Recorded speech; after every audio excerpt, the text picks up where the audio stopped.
கிறிஸ்து இயேசுவுக்குள் அன்பாய் அழைக்கப்பட்ட அன்புக்குரிய சகோதர சகோதரிகளே, அனைவருக்கும் ஆண்டவராய் இயேசு கிறிஸ்துவுடைய நாமத்தினாலே அன்பின் வாழ்த்துக்கள். நம்முடைய ஆண்டவர் இயேசு கிறிஸ்துவுடைய மகா பெரிய கிருபையினாலே தொடர்ந்து பரலோக ரகசியங்கள் என்கிற இந்த யூடியூப் சேனல் வழியாக தேவனுடைய மகா பெரிய பொக்கிஷங்களை நாம் தொடர்ந்து தியானிப்பதற்கு தேவன் கிருபை செய்திருக்கிறார். நம் ஆண்டவருக்கு நன்றி செலுத்துவோம். அந்த அடிப்படையில் கடந்த வாரம் நம்ம என்ன பார்த்தோம் ஞாபகம் இருக்குங்களா? கடந்த வாரம் ஆண்டவர் இயேசு கிறிஸ்துடைய ராஜ்யம் இந்த பூமியில் வந்தால் அது எப்படி இருக்கும், மூன்றாம் உலகம் அப்படிங்கிற ஒரு தலைப்பில் நம்ம அவருடைய ராஜ்யத்தினுடைய காரியங்களை நம்ம ஃப்யூச்சரில் நடக்க போகிறத வசனங்களின் மூலம் நம்முடைய மனக்கண்களை கொண்டு கொஞ்சம் நேரம் பார்த்தோம். ஞாபகம் இருக்குங்களா? ஸோ ஆண்டவர் இயேசு கிறிஸ்துடைய ராஜ்யம் வந்தால் இன்னைக்கு இருக்கிற அரேஞ்ச்மெண்ட் அத்தனையுமே அழிந்து போய் ஒரு புதிய வானம், ஒரு புதிய பூமி, புதிய அரசாட்சி, புதிய ஜனங்களுடைய நிலைமை எல்லாமே கம்ப்ளீட்டாக மாறி இழந்து போன அத்தனை ஆசீர்வாதங்களையும் உலக ஜனங்களுக்கு தேவன் திருப்பி கொடுக்க போகிறார். இந்த ராஜ்யத்தின் சுவிசேஷத்தை தான் அன்னைக்கே முதலாம் வருகையிலே ஆண்டவர் இயேசு கிறிஸ்து போய் இதை சொல்லுங்க அப்படின்னு சொல்லி பாருங்கள். மத்தேயு 4:17 வாசிக்கலாம். அது முதல் இயேசு மனம் திரும்புங்கள், பரலோக ராஜ்யம் சமீபித்திருக்கிறது என்று பிரசங்கிக்க தொடங்கினார். பாருங்க, பரலோக ராஜ்யம் சமீபித்திருக்கிறது என்று பிரசங்கிக்க தொடங்கினார். இப்போ நம்முடைய கேள்வி என்னன்னா, இப்போ அந்த ராஜ்யம் இந்த பூமியில் வந்தால் எப்படி இருக்கும்னு போன வாரம் பார்த்தோம். இன்னைக்கு என்ன பார்க்க போகிறோம் தெரியுங்களா? அந்த ராஜ்யம் இந்த பூமியில் எப்போ வரப்போகிறது, ரொம்ப முக்கியமான ஒரு பார்ட். அந்த ராஜ்யம் இந்த பூமியில் எப்போ வரப்போகிறது என்கிற ஒரு பாடத்தை தான் இப்போ நம்ம என்ன தலைப்பில் பார்க்க போகிறோம் அப்படின்னா, 5ஆம் உலக பேரரசு, 5th வேர்ல்டு எம்பையர் என்கிற ஒரு தலைப்பில் பார்க்க போகிறோம். இது ஒரு பெரிய கிராண்ட் சப்ஜெக்ட், இது 5ஆம் உலக பேரரசு. அப்போது இந்த தேவனுடைய ராஜ்யத்தினுடைய சுருக்கத்தை கடந்த வாரம் பார்த்தோம். அது எப்போ வரும்? நிறைய பேருக்கு இயேசு கிறிஸ்து எப்போ வருவார் அப்படிங்கிற ஒரு ஆவல் இருக்குது. நல்ல சத்தியம் படித்த பக்திமான்களுக்கு அந்த ஆவல் இருக்குது, மற்றவங்களுக்கெல்லாம் அந்த ஆவல் இல்லை. பட் இருந்தால் கூட எப்போ வருவார். ஆனால் இன்னும் கொஞ்சம் இன்டீரியராக போய் வேதத்தை ஆராய்ச்சி பண்ணக்கூடிய தேவனுடைய பிள்ளைகளுக்கு என்ன தெரியுங்களா, மிகப்பெரிய ஒரு ஆவல். ஆண்டவர் வந்துட்டார்னா அவருடைய ராஜ்யம் இந்த பூமியில் வந்துடும். அப்போது ஆண்டவர் எப்போ வருவார் என்கிற கேள்வியும் உண்டு, அந்த எதிர்பார்ப்பும் உண்டு. அதே சமயத்தில் அவருடைய ராஜ்யம் எப்போ இந்த பூமியில் ஸ்தாபிக்கப்படும், ஒரு சமாதான, சந்தோஷமான, ஆசீர்வாதமான ஒரு ராஜ்யம் இந்த பூமியில் எப்போ ஸ்தாபிக்கப்படும் என்கிற ஒரு கேள்வி எல்லாரிடத்துலையுமே அந்த பக்திமான்கள் இடத்துல இருக்கிறது உண்டு. நாம் உண்மையான பக்திமான்களாக இருந்தால் நமக்கும் அந்த கேள்வி வரணும். நிறைய படிச்சிருந்தோன்னு அந்த கேள்வி வந்துடும், எப்போ அந்த ராஜ்யம் வரும். இன்றைக்கி நிறைய பேர் எப்படா இந்த உலகம் அழியும்னு சொல்லிட்டு இருக்கிறான். எப்போ உலகம் அழியுங்கிறது உலக ஜனங்களுடைய சோகமான ஒரு எதிர்பார்ப்பு. ஆனால் திருச்சபையின் பிள்ளைகள், சத்தியத்தில் இருக்கிறவங்களுடைய எதிர்பார்ப்பு, இந்த உலகம் அழியுதுனாலே அப்படியே எல்லாம் அழிஞ்சு போயிடுவாங்களா அப்படின்னா இல்லை. ஆண்டவர் இயேசு கிறிஸ்துடைய ராஜ்யம் இந்த பூமியில் வரும். இந்த ராஜ்யத்தின் சுவிசேஷத்தை தான் இப்போ எல்லா இடத்துலையும் சொல்ல சொன்னார். இன்றைக்கி யாரும் அதை குறித்து பேசுறதில்ல. காரணம் என்னென்னா, சாத்தான் ஏற்கனவே கடந்த வாரத்தில் எல்லாம் பார்த்தோம் இல்லையா, எல்லாருடைய மனக்கண்களையும் குருடாக்கிட்டான். தேவனுடைய ராஜ்யத்தை பற்றின அறிவை கிறிஸ்தவர்களே தெரிந்து கொள்ளக்கூடாதபடிக்கு எல்லாத்தையும் ஒரு சுகபோகத்தில் கொண்டு போய் வச்சுட்டான். சத்தியத்தை படிக்கிறதுக்கு யாருக்குமே விருப்பம் இல்லாத ஒரு சூழ்நிலைக்குள்ளே கொண்டு போயிட்டான். இப்போ நம்ம என்ன செய்ய போகிறோம்? வேத வாக்கியங்களை ஆராய்ந்து பாருங்கள். ஆண்டவர் இயேசு கிறிஸ்து சொன்னார் இல்லையா, கர்த்தருடைய புஸ்தகத்திலே தேடி வாசியுங்கள். இப்போ நம்ம என்ன செய்யலாம்? தேடலாம். என்ன தேடலாம்னா, ஆண்டவரே உம்முடைய ராஜ்யம் இந்த பூமியில் எப்போ வரும் என்று சொல்லி ஒரு கேள்வி கேட்கும்போது, எப்போ வரும் என்கிற ஒரு செய்தியை, ஒரு ஃப்யூச்சர் தீர்க்க தரிசனத்தை தேவன் தன்னுடைய புஸ்தகத்திலேயே ஏற்கனவே தீர்க்க தரிசன புஸ்தகத்தில் எழுதி வச்சிருக்காரு. இப்போ அது என்னன்னு பார்த்தீங்கன்னா, நடக்க போகிற ஒரு நிகழ்ச்சி. நம்ம ஏற்கனவே பார்த்தோம் இல்லையா, பாஸ்ட்டு, ப்ரெசண்ட்டு, ஃப்யூச்சர், இது எல்லாமே பைபிள் இருக்குது அப்படின்னு சொல்லி. இது ஒரு பெரிய ஹிஸ்ட்ரி புக்கு. அப்போ இந்த ஹிஸ்ட்ரி புக்குக்குள்ளே போனோம்னாலே பாஸ்ட்டும் இருக்கும், ப்ரெசண்ட் இருக்கும், ஃப்யூச்சரை பற்றி இருக்குமா ஒரு ஹிஸ்ட்ரி புக்கில். ஏன்னா ஏற்கனவே நடந்தது மட்டும்தான் இருக்கும். ஆனால் பைபிள் அப்படி இல்லை, இனி நடக்க போகிறது சேர்ந்துருக்கும். அது பைபிளில் ஒரு ஹிஸ்ட்ரி புக்கில் இருக்குது. நமக்கு நல்லா படித்தவங்களுக்கு தெரியும், பைபிளில் இருக்கிற 66 புஸ்தகங்களில் ஒரு மிகப்பெரிய உலக சரித்திரத்தை உள்ளடக்கிய ஒரு புஸ்தகம் இருக்குது. அந்த புஸ்தகத்துக்குள்ளே போனோம்னா தேவனுடைய ராஜ்யம் எப்போ இந்த பூமியில் வருங்கிறத ஈஸியாக நம்ம கண்டுபிடிக்கலாம். அன்புக்குரிய சகோதர சகோதரர்களே, கொஞ்சம் யாராவது திங்க் பண்ணி சொல்ல முடியுமா பாருங்கள். வேதத்தில் நம்முடைய 66 புஸ்தகத்தில் எது சரித்திர புஸ்தகம்? உலக சரித்திரத்தை உள்ளடக்கிய ஒரு சரித்திர புஸ்தகம் நம்மக்கிட்ட இருக்குது. சரிங்களா? கொஞ்சம் படித்தவங்க நல்லா கொஞ்சம் திங்க் பண்ணோம்னா கண்டுபிடிச்சிடலாம். சில படித்தவங்களுக்கு நல்லாவே தெரியும் இல்லையா? ஸோ அது என்ன புஸ்தகம்னு பார்த்தீங்கன்னா, கரெக்ட், தானியேல் புஸ்தகம். புரியுதுங்களா? தானியேல் புஸ்தகத்தை படித்தவங்களுக்கு தெரியும். அதுதான் உலக சரித்திரத்தை உள்ளடக்கிய ஒரு புஸ்தகம். இதில் தாங்க இருக்குது. 5ஆம் உலக பேரரசு அப்படின்னு ஒரு தலைப்பில் பார்க்கணும் இல்லையா? அப்படின்னு என்ன அர்த்தம்? அப்படின்னா 4 உலக பேரரசுகள் இருக்குது. இப்போ வரப்போகிறது 5ஆம் உலக பேரரசு. அதுதான் அதனுடைய தலைப்பு. அப்படின்னு அந்த 4 உலக பேரரசுகள் என்னன்னு நமக்கு தெரியணும் இல்லையா? 5ஆம் உலக பேரரசு ஆண்டவர் இயேசு கிறிஸ்துடைய ராஜ்யம், அதில் எந்த டவுட்டும் வேண்டாம். பட் அதே சமயத்தில் அந்த 4 உலக பேரரசுகள் இருந்ததா? அப்போ அது வெளியே போயிடுச்சா? புரியுதுங்களா? அப்போ 5ஆம் உலக பேரரசுங்கிற ராஜ்யம் எப்போ இந்த பூமியில் வரும் என்பதை குறித்த அனைத்து கேள்விகளுக்குமே தானியேல் தீர்க்க தரிசன புஸ்தகம் நமக்கு விடை சொல்லும். இப்போது நம்ம எந்த ஒரு தீர்க்க தரிசன புஸ்தகத்துக்குள்ளே போகிறதுக்கு முன்னாடியும் அந்த தீர்க்க தரிசியுடைய பேக்ரவுண்ட் நமக்கு தெரியணும், நல்லா புரிஞ்சுக்கலாம். ஸோ இந்த பேக்ரவுண்ட் ஏற்கனவே 2ஆம் உலகம் சப்ஜெக்டில் பார்த்துருக்கோம். கவனிச்சு பாருங்கள். இஸ்ரேல் ஜனங்கள், விசேஷமாக பழைய ஏற்பாட்டு காலம் ஃபுல்லாக இஸ்ரேல் ஜனங்களுடைய லைஃப் ஹிஸ்ட்ரி தான். அதில் அவர்கள் கானான் தேசத்துக்குள்ளே செட்டில் ஆனதுக்கு பிறகு அங்கே சவுல் 40 வருஷம் அரசாள்றார். அப்புறம் தாவீது 40 வருஷம், அதுக்கப்புறம் சாலமோன் 40 வருஷம் அரசாள்றார். 12 கோத்திரத்தையும் ஒட்டு மொத்தமாக வைத்து அரசாள்றாங்க. அங்கே எருசலேம் தலைநகரமாக இருக்குது. இப்படி இருக்கிற பட்சத்தில் சாலமோனுக்கு பிறகு அந்த 12 கோத்திரம் 2ஆக உடஞ்சிருச்சு. அது நமக்கு நல்லா தெரியும் இல்லையா? 2 யூதா பெஞ்சமின் கோத்திரம் தனியாகவும் 10 கோத்திரம் தனியாகவும் போயிட்டாங்க. அப்போது இந்த 2 கோத்திரத்து ராஜாக்கள் அரசாட்சி பண்ணிகிட்டு இருக்கும்போது அந்த 2 கோத்திரத்தில் கடைசியாக வந்த ராஜா செதேக்கியா, அந்த ராஜாவுடைய நாட்களில் தான் நம்ம ஏற்கனவே தெரியும் 10 கோத்திரம் ஏற்கனவே புரஜாதிகளோட கலந்துட்டாங்க. மிச்சம் 2 கோத்திரம் மட்டும் கொஞ்சம் ஆச்சாரமாக இருந்தாங்க, கடவுளுக்கு பிரியமாக இருக்கிற மாதிரி இருந்தாங்க. கடைசியில் அவங்களும் சோரம் போயிட்டாங்க. காரணம் அந்த ராஜாக்களும் சோரம் போனதுனால. அதில் கடைசி ராஜா தான் செதேக்கியா. அந்த கடைசி ராஜா செதேக்கியா ராஜா அவன் ஒரு தண்டனைக்குள்ளே போகிறதுக்கு முன்னாடி நேபுகாத் நேச்சார் ஒரு தண்டனை கொடுக்குறான். அப்படி தண்டனைக்குள்ளே போகும்போது அந்த கடைசி ராஜாவை குறித்து சொன்ன தீர்க்க தரிசனம் நம்ம கடந்த சப்ஜெக்ட்லேயே படிச்சிருக்கிறோம். எசேக்கியேல் 21ஆம் அதிகாரம் 25ஆம் வசனம் வாசிக்கலாம். இஸ்ரேலை ஆளுகிற அவபக்தியுள்ள துன்மார்க்க அதிபதியே, அக்கிரமத்துக்கு முடிவு வரும் காலத்தில் உன்னால் வந்தது. பாகையை கலற்று, கிரீடத்தை எடுத்து போடு. பாருங்க என்ன சொல்றார்? இஸ்ரேலை ஆளுகிற துன்மார்க்க அதிபதியே, பாருங்க உனக்கு ஒரு முடிவு வந்துருச்சு. பாகையை கலற்று, உன் கிரீடத்தை எடுத்து போடு. அதை அடுத்த வசனம் பார்த்தீங்கன்னா, அதை கவிழ்ப்பேன் கவிழ்ப்பேன் கவிழ்ப்பேன், உரிமைக்காரரானவர் வருமட்டும் அது இல்லாதிருக்கும். கவனிக்கிறீங்களா? அதெல்லாம் போன வாரமே நம்ம பார்த்துட்டோம். அதை கவிழ்ப்பேன் கவிழ்ப்பேன் கவிழ்ப்பேன் ஏன் 3 தடவை சொல்கிறார்? நேபுகாத் நேச்சார் என்கிற வடகிழக்கிலிருந்து வந்த பாபிலோன் பேரரசன் இஸ்ரேல் மேலே 3 முறை படையெடுத்து வந்தான். ஸோ அதுதான் கவிழ்ப்பேன் கவிழ்ப்பேன் கவிழ்ப்பேன், ஐ வில் ஓவர்டர்ன். அதில் கவனிச்சு பார்த்தீங்கன்னா முதல் முறை படையெடுத்து வரும்போது தானியேலும் அவருடைய நண்பர்கள், தானியேல் தீர்க்கதரிசியும் அவருடைய 3 நண்பர்கள் அனனியா, மிஷாயேல், அசரியா, இவங்க 4 பேரும் சிறைப்பட்டு போயிடுறாங்க. 2வது படையெடுப்பில் எசேக்கியேல் தீர்க்கதரிசி சிறைப்பட்டு போகிறார். 3வது படையெடுப்பில் டோட்டலாக இஸ்ரேல் தேசமே நெருப்பு வச்சு கொளுத்திட்டு போயிடுறான். ஸோ இதுதான் அந்த 3 முறை. அப்போ உரிமைக்காரர் அப்படின்னா இஸ்ரேலை ஆளப்போகிற உரிமைக்காரர் நமக்கு நல்லா தெரியும், ஆண்டவர் இயேசு கிறிஸ்து தான் உரிமைக்காரர். அப்போ அந்த இயேசு கிறிஸ்து வர்ற வரைக்கும் எவ்வளோ வருஷங்களுக்கு முன்னாடி தீர்க்க தரிசனம் பாரு. உரிமைக்காரர் இஸ்ரேல் யூதருடைய ராஜா ஆண்டவர் இயேசு கிறிஸ்து உரிமைக்காரர் இந்த பூமியில் வர்ற வரைக்கும் கவனிச்சுன்னா இனி உனக்கு ராஜ்யமே இல்லைன்ட்டார்.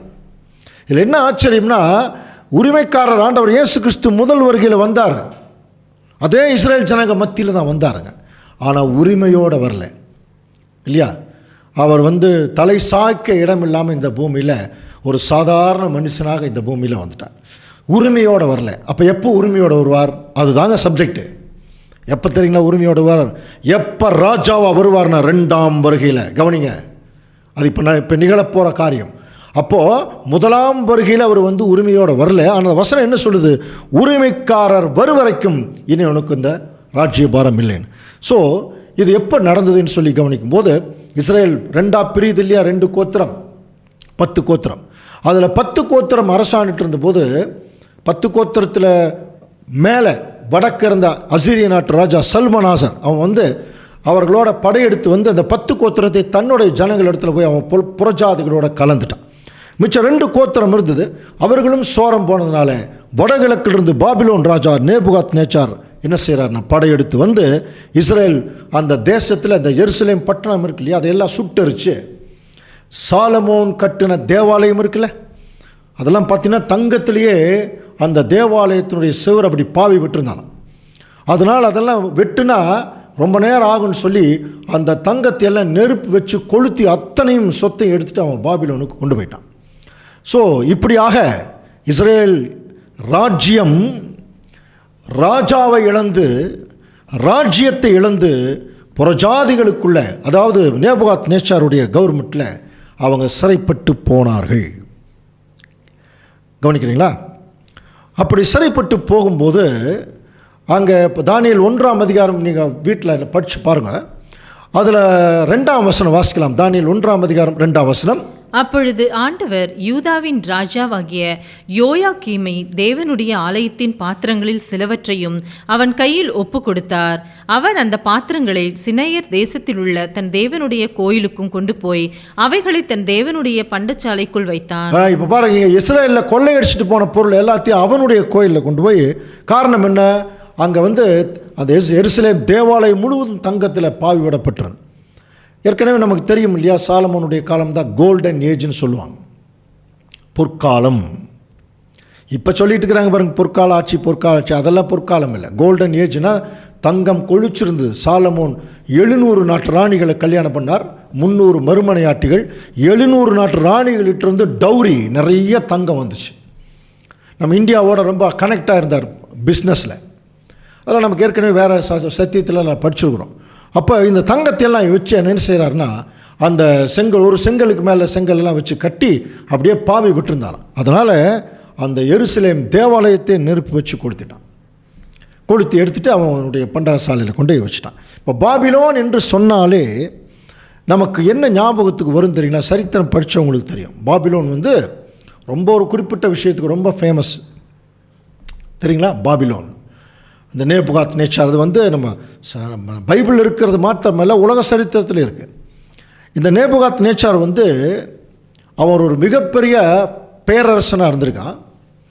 உலகத்திலேயே ஃபஸ்ட்டு செக்யுலர் கவர்மெண்ட்டுன்னு சொல்கிறது, அதாவது டெலிகேஷன் ஆஃப் அத்தாரிட்டின்னு சொல்லுவாங்க.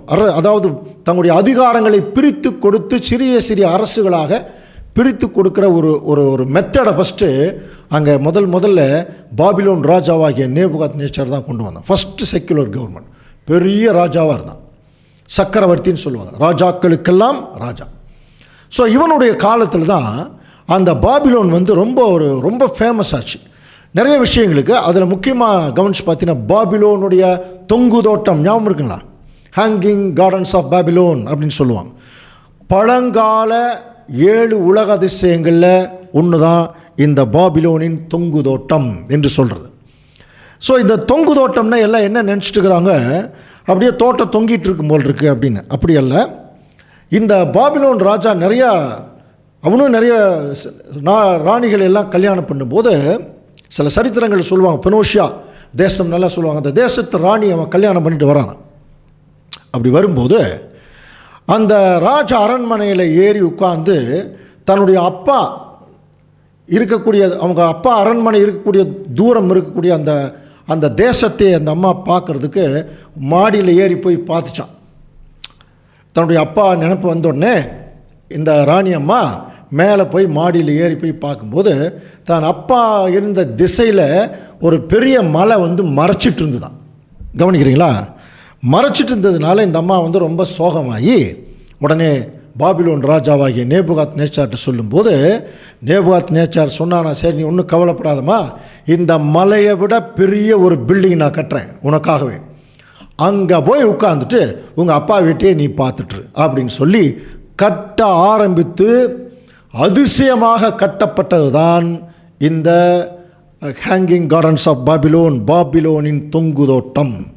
ஸோ தொங்கு தோட்டம்ங்கிறது தொங்கிட்டு இருக்கிற தோட்டம் இல்லை, அது ஒரு different multi story building.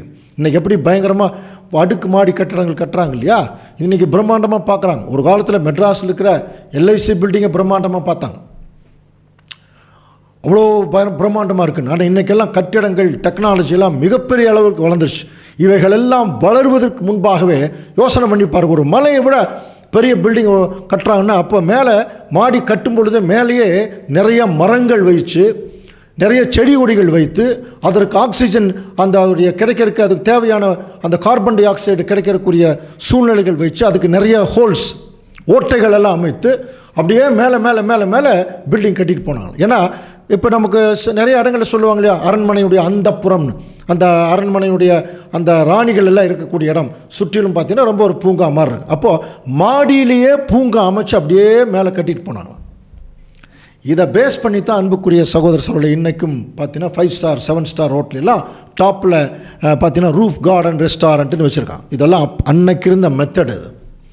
So அதை மேலே ஏறி பார்த்தீங்கன்னா அந்த அம்மா கீழே வர வேண்டியதில்லை எதுக்குமே, அங்கேயே மேலேயே பூங்காக்கள் போல் இருக்கும், பெரிய பெரிய பூங்கால் மாதிரி, அதுலேயே அந்த அம்மா இருந்துட்டு புழங்கிக்கலாம். ஸோ இப்படியாக கட்டப்பட்டது தான் அந்த ஒரு தொங்கு தோட்டம். இந்த தொங்கு தோட்டத்தை கன்ஸ்ட்ரக்ட் பண்ணதுக்கு பிறகு இந்த பாபிலோன் ராஜா சரி ஒரு முறை நம்ம மேலே போய் எல்லாம் டாப்லேருந்து எல்லாத்தையும் பார்க்கலாம் அப்படின்னு சொல்லி அவன் மேலே ஏறி ஏறி போய் பார்க்கும்போது அவன் பிடித்த ராஜ்யங்களெல்லாம் அவன் கண்ணுக்கு முன்னாடி தெரிஞ்சுதான். கவனிக்கிறீங்களா? அப்படின்னா எந்த அளவுக்கு உயரமாக இருந்திருக்கும் பாருங்கள். கவனிக்கிறீங்களா? ஸோ அப்போ தான் அவனுக்கு ஒரு பெருமை வந்தது. படிச்சுப்பா நம்ம தானியேல் தீர்க்க தரிசனம் படித்தவங்களுக்கு தெரியும், என்னுடைய சுய பலத்தினால் கட்டிய பாபிலோன் அல்லவா அப்படின்னு அவன் பெருமையாக தன்னை நினச்சான். தேவன் மேலிருந்து கீழே தள்ளி விட்டான். அந்த சரித்திரமெல்லாம் நமக்கு படித்தவங்களுக்கு தெரியும். ஓகே, ஸோ இப்போ பாருங்கள், இந்த ஒரு பில்டிங் வந்து அவ்வளோ உயரம். இப்போ கூட பார்த்தீங்கன்னா துபாயில் 160 மாடி கட்டடம் ஒன்று இருக்குது, புர்ஜ் கலீஃபான்னு பேர். அதுக்கு பிரம்மாண்டமாக இருக்கும், கீழிருந்து பார்க்குறக்கே ரொம்ப பிரம்மாண்டமாக இருக்கும், மேலே போய் பார்த்தா ரொம்ப பிரம்மாண்டமாக இருக்கும். அவ்வளோ டெக்னாலஜியோடு அந்த பில்டிங் எல்லாம் கட்டியிருக்காங்க. இன்றைக்கி இவ்வளோ டெக்னாலஜி வளர்ந்ததுக்கப்புறம் இதை பார்க்கும்போது இவ்வளோ ஆச்சரியமாக இருக்குது. அந்த காலத்துல எல்லாம் எந்த விதமான ஒரு எக்யூப்மெண்ட்ஸ் இல்லாமல் அப்படிப்பட்ட பில்டிங்ஸ் எல்லாம் கட்டியிருக்காங்க. அதனால தான் அவைகள் எல்லாம் உலக அதிசயங்கள் என்று அங்கே சொல்லப்பட்டது. ஸோ இப்படியாக இஸ்ரேல் தேசத்தில் இருக்கக்கூடிய எல்லா சொத்தையும் அவன் எடுத்துகிட்டு பாபிலோனில் போய் செட்டில் ஆகிட்டான். அப்போது இந்த நேபுகாத் நேச்சாருக்கு ஒரு நல்ல ஒரு பழக்கம் இருந்திருக்கு. அவன் என்ன பண்ணுறான், தன்னுடைய ராஜ்யத்திற்குள்ளே அடிமைகளாக கொண்டு வந்த ஜனங்களில் நிறையா இளைஞர்களை எல்லாம் பார்த்து அதில் யார் யாரெல்லாம் நல்ல ஞானத்தில் இருக்கிறாங்களோ அவங்கள தாம் பக்கத்தில் கொண்டு போய் வச்சுக்கிட்டான்.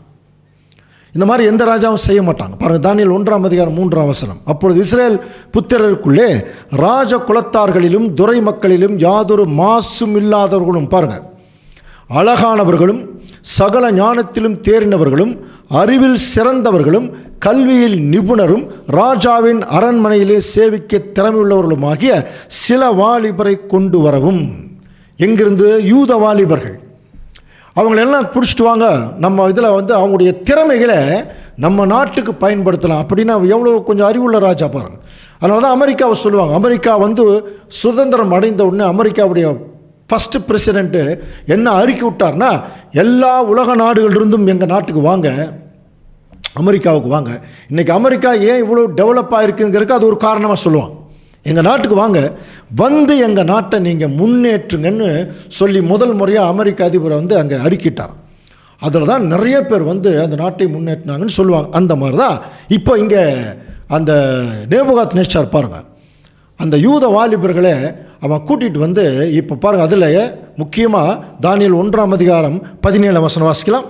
அந்த 4 வாலிபருக்கும் தேவன் சகல எழுத்திலும் ஞானத்திலும் அறிவையும் சாமர்த்தியத்தையும் கொடுத்தார்.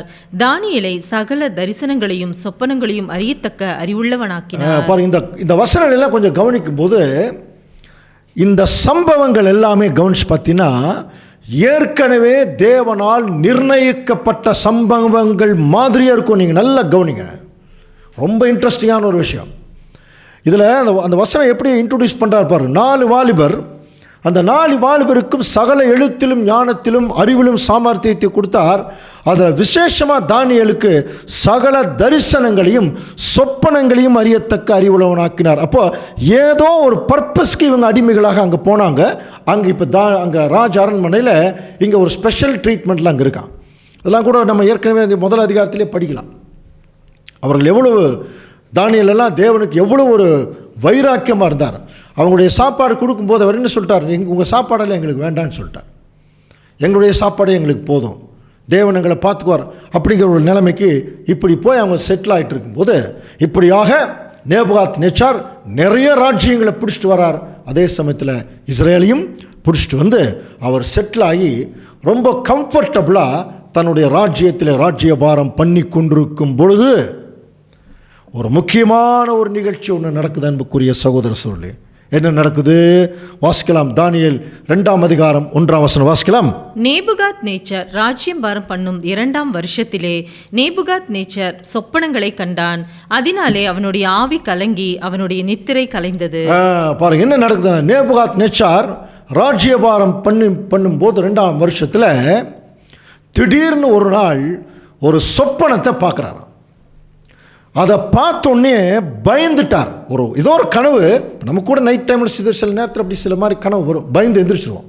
அந்த மாதிரி ஒரு கனவை பார்த்தார். அவருடைய நித்திரை கலைந்து பயந்துட்டார். பயந்துட்டு இப்போ பாருங்கள், அப்பொழுது ராஜா தனது சொப்பனங்களை தனக்கு தெரிவிக்கும் பொருட்டு சாஸ்திரிகளையும் ஜோஷிகாரையும் சூனியக்காரையும் கல்தேயரை எல்லாத்தையும் அழைச்சிட்டு வர சொல்கிறார். இப்போ அவருடைய தர்பார் மண்டபத்தில் எல்லா ஞானிகளும் வந்து அங்கே நிற்கிறாங்க. இப்போ ராஜா அவர்களை நோக்கி என்ன சொல்கிறார் பாரு, நான் ஒரு சொப்பனம் கண்டேன், அந்த சொப்பனத்தை அறிவிக்க வேண்டும் என்று என் ஆவி கலங்கி இருக்கிறது. யாராவது இந்த சொப்பனத்துக்கு அர்த்தம் சொல்லணும் அப்படின்னு சொல்லி கேட்கும் பொழுது அப்பொழுது கல்தேயர் ராஜாவை நோக்கி, ராஜாவே நீ என்றும் வாழ்க, சொப்பனத்தை உமது அடியாருக்கு சொல்லும், அப்பொழுது நாங்கள் அதை அறிவிப்போம். கவனிங்க, இப்போ எல்லாரும் வந்து நின்ட்டாங்க. நான் ஒரு கனவு கண்டேன், இந்த கனவு வந்து என்னன்னு எனக்கு தெரியல, இப்போ ஏதாவது அதனுடைய அர்த்தம் சொல்லுங்கன்னு சொல்லும்போது எல்லாரும் ரொம்ப இன்ட்ரெஸ்டாக வந்து நிற்கிறான். உங்கள் கனவு வந்து சொல்லுங்கள் அப்படின்னு சொல்லும்போது கவனிங்க, ராஜா என்ன சொன்னார் தெரியுமா, நான் கண்ட கனவு எனக்கு மறந்து போச்சு. கவனிக்கிறீங்களா, நான் கண்ட கனவு எனக்கு மறந்துருச்சு. இப்போ நீங்கள் என்ன சொல்லணும், நான் கண்ட கனவை சொல்லணும், அதற்கு அர்த்தத்தை சொல்லணும். இப்போ எப்படி இருக்கும் ஜனங்களுக்கு, கவனிக்கிறீங்களா, எப்படி இருக்கும், பயந்துட்டாங்க எல்லாருமே. ஏதோ கனவை சொன்னால் கூட ஒரு கதையை சொல்லி ஏதோ ஒன்று பண்ணலாம், ஒரு அட்ஜஸ்ட் பண்ணிடலாம் இல்லைங்களா, ஜமாளிச்சிடலாம். ஆனால் இப்போ என்ன சொல்லிட்டாருன்னா, இதுதான் தேவனுடைய ஒரு மிகப்பெரிய ஒரு தீர்மானம். நான் கண்ட கனவை சொல்லணும், அதனுடைய அர்த்தத்தை சொல்லணும். நான் கண்ட கனவை சொல்லணும், அதனுடைய அர்த்தத்தை சொல்லணும்னு சொல்லும்போது அங்கே யாருனாலையுமே அங்கே அதை சொல்ல முடியல. உடனே ராஜாவுக்கும் வந்து பாருங்கள், இந்த சொப்பனத்தை யாராவது சொல்லலைன்னா அத்தனை பேருடைய தலையும் துண்டிக்கப்படும்னார். அப்போது சொப்பனத்தை யாராவது தெரிவிச்சிங்கன்னா அவர்களுக்கு பரிசு மிகுந்த கனம் எல்லாவற்றையும் நீங்கள் பெறுவீங்க, சொப்பனத்தினுடைய விஷயத்தை சொல்லலைன்னா உங்களுக்கு தண்டனை கிடைக்கும் அப்படின்னு சொல்லி என்ன ஆகி போச்சு, எல்லா ஜனங்களும் அங்கே பயந்துட்டான். இப்போது இவங்க என்ன பண்ணுறாங்கன்னா கொஞ்சம் லேட் பண்ணுறாங்க. ஏன்னா தெரியாது இல்லையா, ராஜா கனவை சொன்னால் ஏதாவது கனவை பற்றி சொல்லிடலாம். ஆனால் அந்த கனவே சொல்லணும், அவர் கண்ட கனவே சொல்லணுங்கிற போது பாருங்கள், தானியேல் 2ஆம் அதிகாரம் 8ஆம் வசனத்தில் அதற்கு ராஜா பிரதியுத்தரமாக, என்னிடத்திலிருந்து தீர்மானம் பிறந்தபடியினாலே நீங்கள் காலதாமதம் பண்ண பார்க்கிறீர்கள் என்று நிச்சயமாக எனக்கு தெரிய வருகிறது. காலம் மாறும் என்று நீங்கள் எனக்கு முன்பாக பொய்யும் புரட்டுமான விசேஷத்தை சொல்லும்படி எத்தனம் பண்ணி பாருங்கள். அந்த ஜனங்க என்ன பண்ணிட்டு இருக்கிறாங்க, ஏதாவது ஒரு பொய் சொல்லி ஆசீர்வாதத்தை ஒரு பரிசை வாங்கிக்கலாம்னு நினைக்கிறாங்க. நீங்கள் சொப்பனத்தை எனக்கு தெரிவிக்காமற் போனால் உங்கள் எல்லாருக்கும் இந்த ஒரே தீர்ப்புன்னு சொல்லி என்ன பண்ணிட்டார்னா அங்கே வந்து ஒரு பயங்கரமான ஒரு தீர்ப்பை சொல்லிட்டார். அப்போது ராஜா கேட்கும் காரியத்தை அறிவிக்க மனுஷன் பூமியில் ஒருவனும் இல்லை. ஆகையால் இந்த மகத்துவம் வல்லமையான எந்த ராஜாவும் இப்படிப்பட்ட காரியத்தை ஒரு சாஸ்திரியின் இடத்திலாவது ஜோசியின் இடத்திலாவது கல்தேர் இடத்திலாவது கேட்டதில்லை அப்படின்னு சொல்லிட்டு ராஜா கேட்கிற காரியம் மிகவும் அருமையானது. அவங்க என்ன சொல்கிறாங்க பாருங்க, மாம்சமாக இருக்கிறவர்களோட வாசம் பண்ணாத தேவர்களே ஒழிய ராஜ சமூகத்தில் அதை ஒருவரும் அறிவிக்கத்தக்கவர் இல்லைன்னு சொல்லிட்டான். இதை யாருனாலையுமே சொல்ல முடியாது. அங்கே ஒரு பயங்கரமான ஒரு பிரச்சனை ஓடிட்டுருக்கு. இப்போ ராஜாவு பயங்கர உச்சக்கட்ட டென்ஷன் இருக்கார். ஏன்னா பயந்துட்டார் அந்த கனவை பார்த்து. யாருமே சொல்கிறதுக்கு அங்கே தயாராக இல்லைங்கிற போது அந்த டைமில் தான் பாருங்கள், பாபிலோனி ஞானிகளை கொலை செய்ய புறப்பட்ட ராஜாவினுடைய தலையாரிகளுக்கு அதிபதியாகிய ஆரியோகோடு இப்போ தானியேல் போய் பேசுகிறார். என்ன பேசுகிறார்னா, எனக்கு கொஞ்சம் டைம் கொடுங்க, புரியுதுங்களா, எனக்கு கொஞ்சம் டைம் கொடுங்க, இது என்னன்னு தேவன்கிட்ட கேட்ட அந்த தரிசனத்தை வாங்கி நான் உங்களுக்கு சொல்கிறேன்னு சொல்லி கொஞ்சம் டைம் வாங்குகிறார். தானியேல் 2ஆம் அதிகாரம் 16-17 வசனத்தில் நம்ம வாசிக்கலாம். விண்ணப்பம் பண்ணுறார், கொஞ்சம் தவணை கொடுக்கும்படி விண்ணப்பம் பண்ணுறார். இவர் தேவனிடத்தில் போய் கேட்கும்போது பாருங்கள், தானியேல் 2:19. பின்பு ராக்காலத்தில் தரிசனத்திலே தானியேலுக்கு மறைபொருள் வெளிப்பட்டது. ரொம்ப கிளியரா வந்துருச்சு பாருங்க. ராக்காலத்திலே தரிசனத்திலே தானியேலுக்கு மறைபொருள் வெளிப்படுத்தப்பட்டது. என்ன வெளிப்படுத்தப்பட்டதுன்னா, ராஜா கண்ட கனவு, அந்த கனவனுடைய அர்த்தம். அப்பொழுது தானியேல் பரலோகத்தின் தேவனை ஸ்தோத்தரித்தான். கவனிக்கிறீங்களா? இப்போ இவர் ராஜ மண்டபத்துக்குள்ள உள்ள வரப்போறார். தானியேல் எல்லா சமஸ்த அதிபதிகளும் ராஜாவுக்கு முன்னாடி நிற்கிறாங்க. அங்கே ராஜா தன்னுடைய ராஜ சமூகத்தில் நிற்கிறார். அப்போது கவனிக்கலாம் பாருங்க, ராஜா பெல்தேஷாத்சார் என்னும் நாமமுள்ள தானியேலை நோக்கி, தானியேலுக்கு இன்னொரு பேர் அது ஏற்கனவே தெரியும், நான் கண்ட சொப்பனத்தையும் அதன் அர்த்தத்தையும் நீ எனக்கு அறிவிக்க கூடுமா அப்படின்னு கேட்குறார். அப்போ தானியேல் சொல்கிறார், ராஜ சமூகத்தின் பிரதியுத்தரமாக ராஜா கேட்கிற மறைபொருளை ராஜாவுக்கு தெரிவிக்க ஞானிகளாலும் ஜோசியர்களாலும் சாஸ்திரிகளாலும் குறி சொல்லுகிறாலும் சொல்ல முடியாது. இப்போ கவனிங்க, தானியேல் 2:28, மறைபொருள்களை வெளிப்படுத்துகிற பரலோகத்தில் இருக்கிற தேவன் இப்போ யாரை இன்ட்ரோடியூஸ் பண்ணுறார் பாருங்க, நான் வணங்குகிற தேவன். அதான் அவருடைய அர்த்தம். எங்களுடைய தேவன், யூதர்களுடைய தேவன், மறைபொருள்களை வெளிப்படுத்துகிற தேவன், அப்படி அர்த்தம். கடைசி நாட்களில் சம்பவிப்பதை ராஜாவாகிய நேபுகாத் நேச்சாருக்கு தெரிவிக்கிறார் அப்படின்னு சொல்லும் பொழுது சமஸ்த ஜனங்களும் எவ்வளவு ஆவலாக இருந்திருப்பாங்க யோசனை பண்ணிப்பார். எல்லாரும் ஆவலோட பார்க்குறாங்க, என்ன சொல்ல போகிறாரோ அப்படின்னு. உம்முடைய சொப்பனமும் உமது படுக்கையின் மேல் உமது தலையில் உண்டான தரிசனங்களும் என்னவென்றால் அப்படின்னு ஆரம்பிக்கிறார். புரியுதுங்களா? உம்முடைய சொப்பனமும் உம்முடைய படுக்கையில் ஏற்பட்ட தரிசனமும் என்னவென்றால், ராஜாவே, உம்முடைய படுக்கையின் மேல் நீர் படுத்திருக்கையில் இனிமேல் சம்பவிக்க போகிறது என்ன என்கிற நினைவுகள் உமக்குள் எழும்பிற்று. அப்படின்னா எப்படி புரிஞ்சுக்கணும், நான் இவ்வளோ பெரிய ராஜாவா இத்தனை ராஜ்யங்களை ஜெயிச்சிட்டேன், இப்போ எனக்கடுத்தது யார் அப்படிங்கிற மாதிரி ஒரு சிந்தனை. அப்படி சிந்தனை பண்ணிட்டு அவர் அப்படியே தூங்கிட்டார். தூங்கும்போது அப்பொழுது மறைபொருள்களை வெளிப்படுத்துகிறவர் சம்பவிக்க போகிறதை உமக்கு தெரிவித்தார் அப்படின்னு சொல்லி, இப்போ அந்த கவனிக்கிறீங்களா, ராஜா கண்ட கனவை இப்போ இவர் வெளிப்படுத்த போகிறார். இவர் ஒரு சாதாரண மனுஷர். ராஜா கனவு கண்டு அதை மறந்துட்டார். இப்போ அந்த கனவை தானியேல் வெளிப்படுத்துகிறார். கவனிச்சு பார்த்தீங்களா? தானியேல் என்ன சொல்கிறார், ராஜாவே, நீர் ஒரு பெரிய சிலையை கண்டீர். அந்த பெரிய சிலை மிகுந்த பிரகாசம் உள்ளதாக இருந்தது. அது உமக்கு எதிரே நின்றது. அதனுடைய ரூபம் பயங்கரமாக பாருங்க. அடுத்த வசனம் வாசிக்கலாம் பாருங்க. அந்த சிலையின் தலை பசும் பொன்னும், அதன் மார்பும் அதன் புயங்களும் வெள்ளியும், அதன் வயிறும் அதன் தொடையும் வெண்கலமும், அதன் கால்கள் இரும்பும், அதன் பாதங்கள் பாதி இரும்பும் பாதி களிமண்ணுமாய் இருந்தது. அன்புக்குரிய சகோதர சகோதரிகளை கொஞ்சம் கவனிங்க. தயவுசெய்து இந்த சப்ஜெக்ட் கேட்டுக்கொண்டிருக்கும் போது மற்ற எந்த வேலைகளையும் செய்யாதீங்க. தயவுசெய்து உட்கார்ந்து கேளுங்க, சரியா? இதை வெங்காயம் உரிச்சு விட்டோ மிளகாய் உரிச்சு விட்டோ கேட்டால் புரியாது. அதனால் ரொம்ப கவனத்தோடு உட்கார்ந்து கேளுங்க. இங்கே தான் இப்போ ஒரு மிகப்பெரிய ஒரு விஷயம் ஸ்டார்ட் ஆகும். தானியேல் சொல்கிறார் பார், ஒரு மிகப்பெரிய சிலையை நீர் கண்டீர். அந்த சிலையினுடைய தலை பொண்ணு, அதனுடைய மார்பும் புயங்களும் வெள்ளி, அதன் வயிறும் தொடையும் வெண்கலம், அதன் கால்கள் இரும்பு, அதன் பாதங்கள் இரும்பும் களிமண்ணும் கலந்தது. இப்போ கவனிங்க, இப்போ ஒரு அனிமேஷன் பிக்சர் பார்க்க போகிறீங்க. தானியேல் கண்ட கனவினுடைய ஒரு அனிமேஷன் பாருங்கள், ரொம்ப பிரம்மாண்டமாக இருக்கும். அதை அப்படியே கொஞ்சம் நீங்கள் பாருங்கள். பார்த்ததுக்கப்புறம் இந்த சரித்திரத்துக்குள்ளே, இந்த தீர்க்க தரிசனத்துக்குள்ளே நம்ம போகலாம். சரியா? ஸோ இப்போ பாருங்கள், அன்புக்குரிய சகோதர சகோதரர்களே, கொஞ்சம் அப்படியே கவனிங்க. இப்போ பாருங்கள், ஒரு மிகா பெரிய சிலை தெரியுதா? இந்த மகா பெரிய சிலை ரொம்ப பிரம்மாண்டமாக இருக்குது. இதனுடைய தலை பாருங்கள், தங்கம் பொன்னில் இருக்குது. அதனுடைய சிலையினுடைய அந்த தலை பொன்னில் இருக்குது, தங்கத்தில் இருக்குது. அதனுடைய மார்பும் புயங்களும் கவனித்து பார்த்தீங்கன்னா வெள்ளியில் இருக்குது. பாருங்கள், அந்த மெட்டல் நல்லாவே தெரியுது பாருங்கள், வெள்ளியில் இருக்குது. அடுத்தது அதனுடைய வயிறும் தொடைப்பகுதியும் கவனித்து பார்த்தீங்கன்னா வெண்கலம். அதனுடைய வயிறு தொடைப்பகுதி வெண்கலத்தில் இருக்குது. கொஞ்சம் கவனிச்சுட்டே வாங்க. அடுத்தது அதனுடைய கால் பகுதி பார்த்தீங்கன்னா அது ஒரு நீண்ட பகுதி. அந்த கால் பகுதி இரும்பில் இருக்குது. அந்த கால் பகுதி இரும்பில் இருக்குது. அடுத்தது நம்ம கவனிக்கும் பொழுது அந்த பாதம் இருக்குது பாருங்கள், அந்த பாதம் மட்டும் இரும்பும் களிமண்ணும் கலந்த ஒரு மெட்டல் இருக்குது.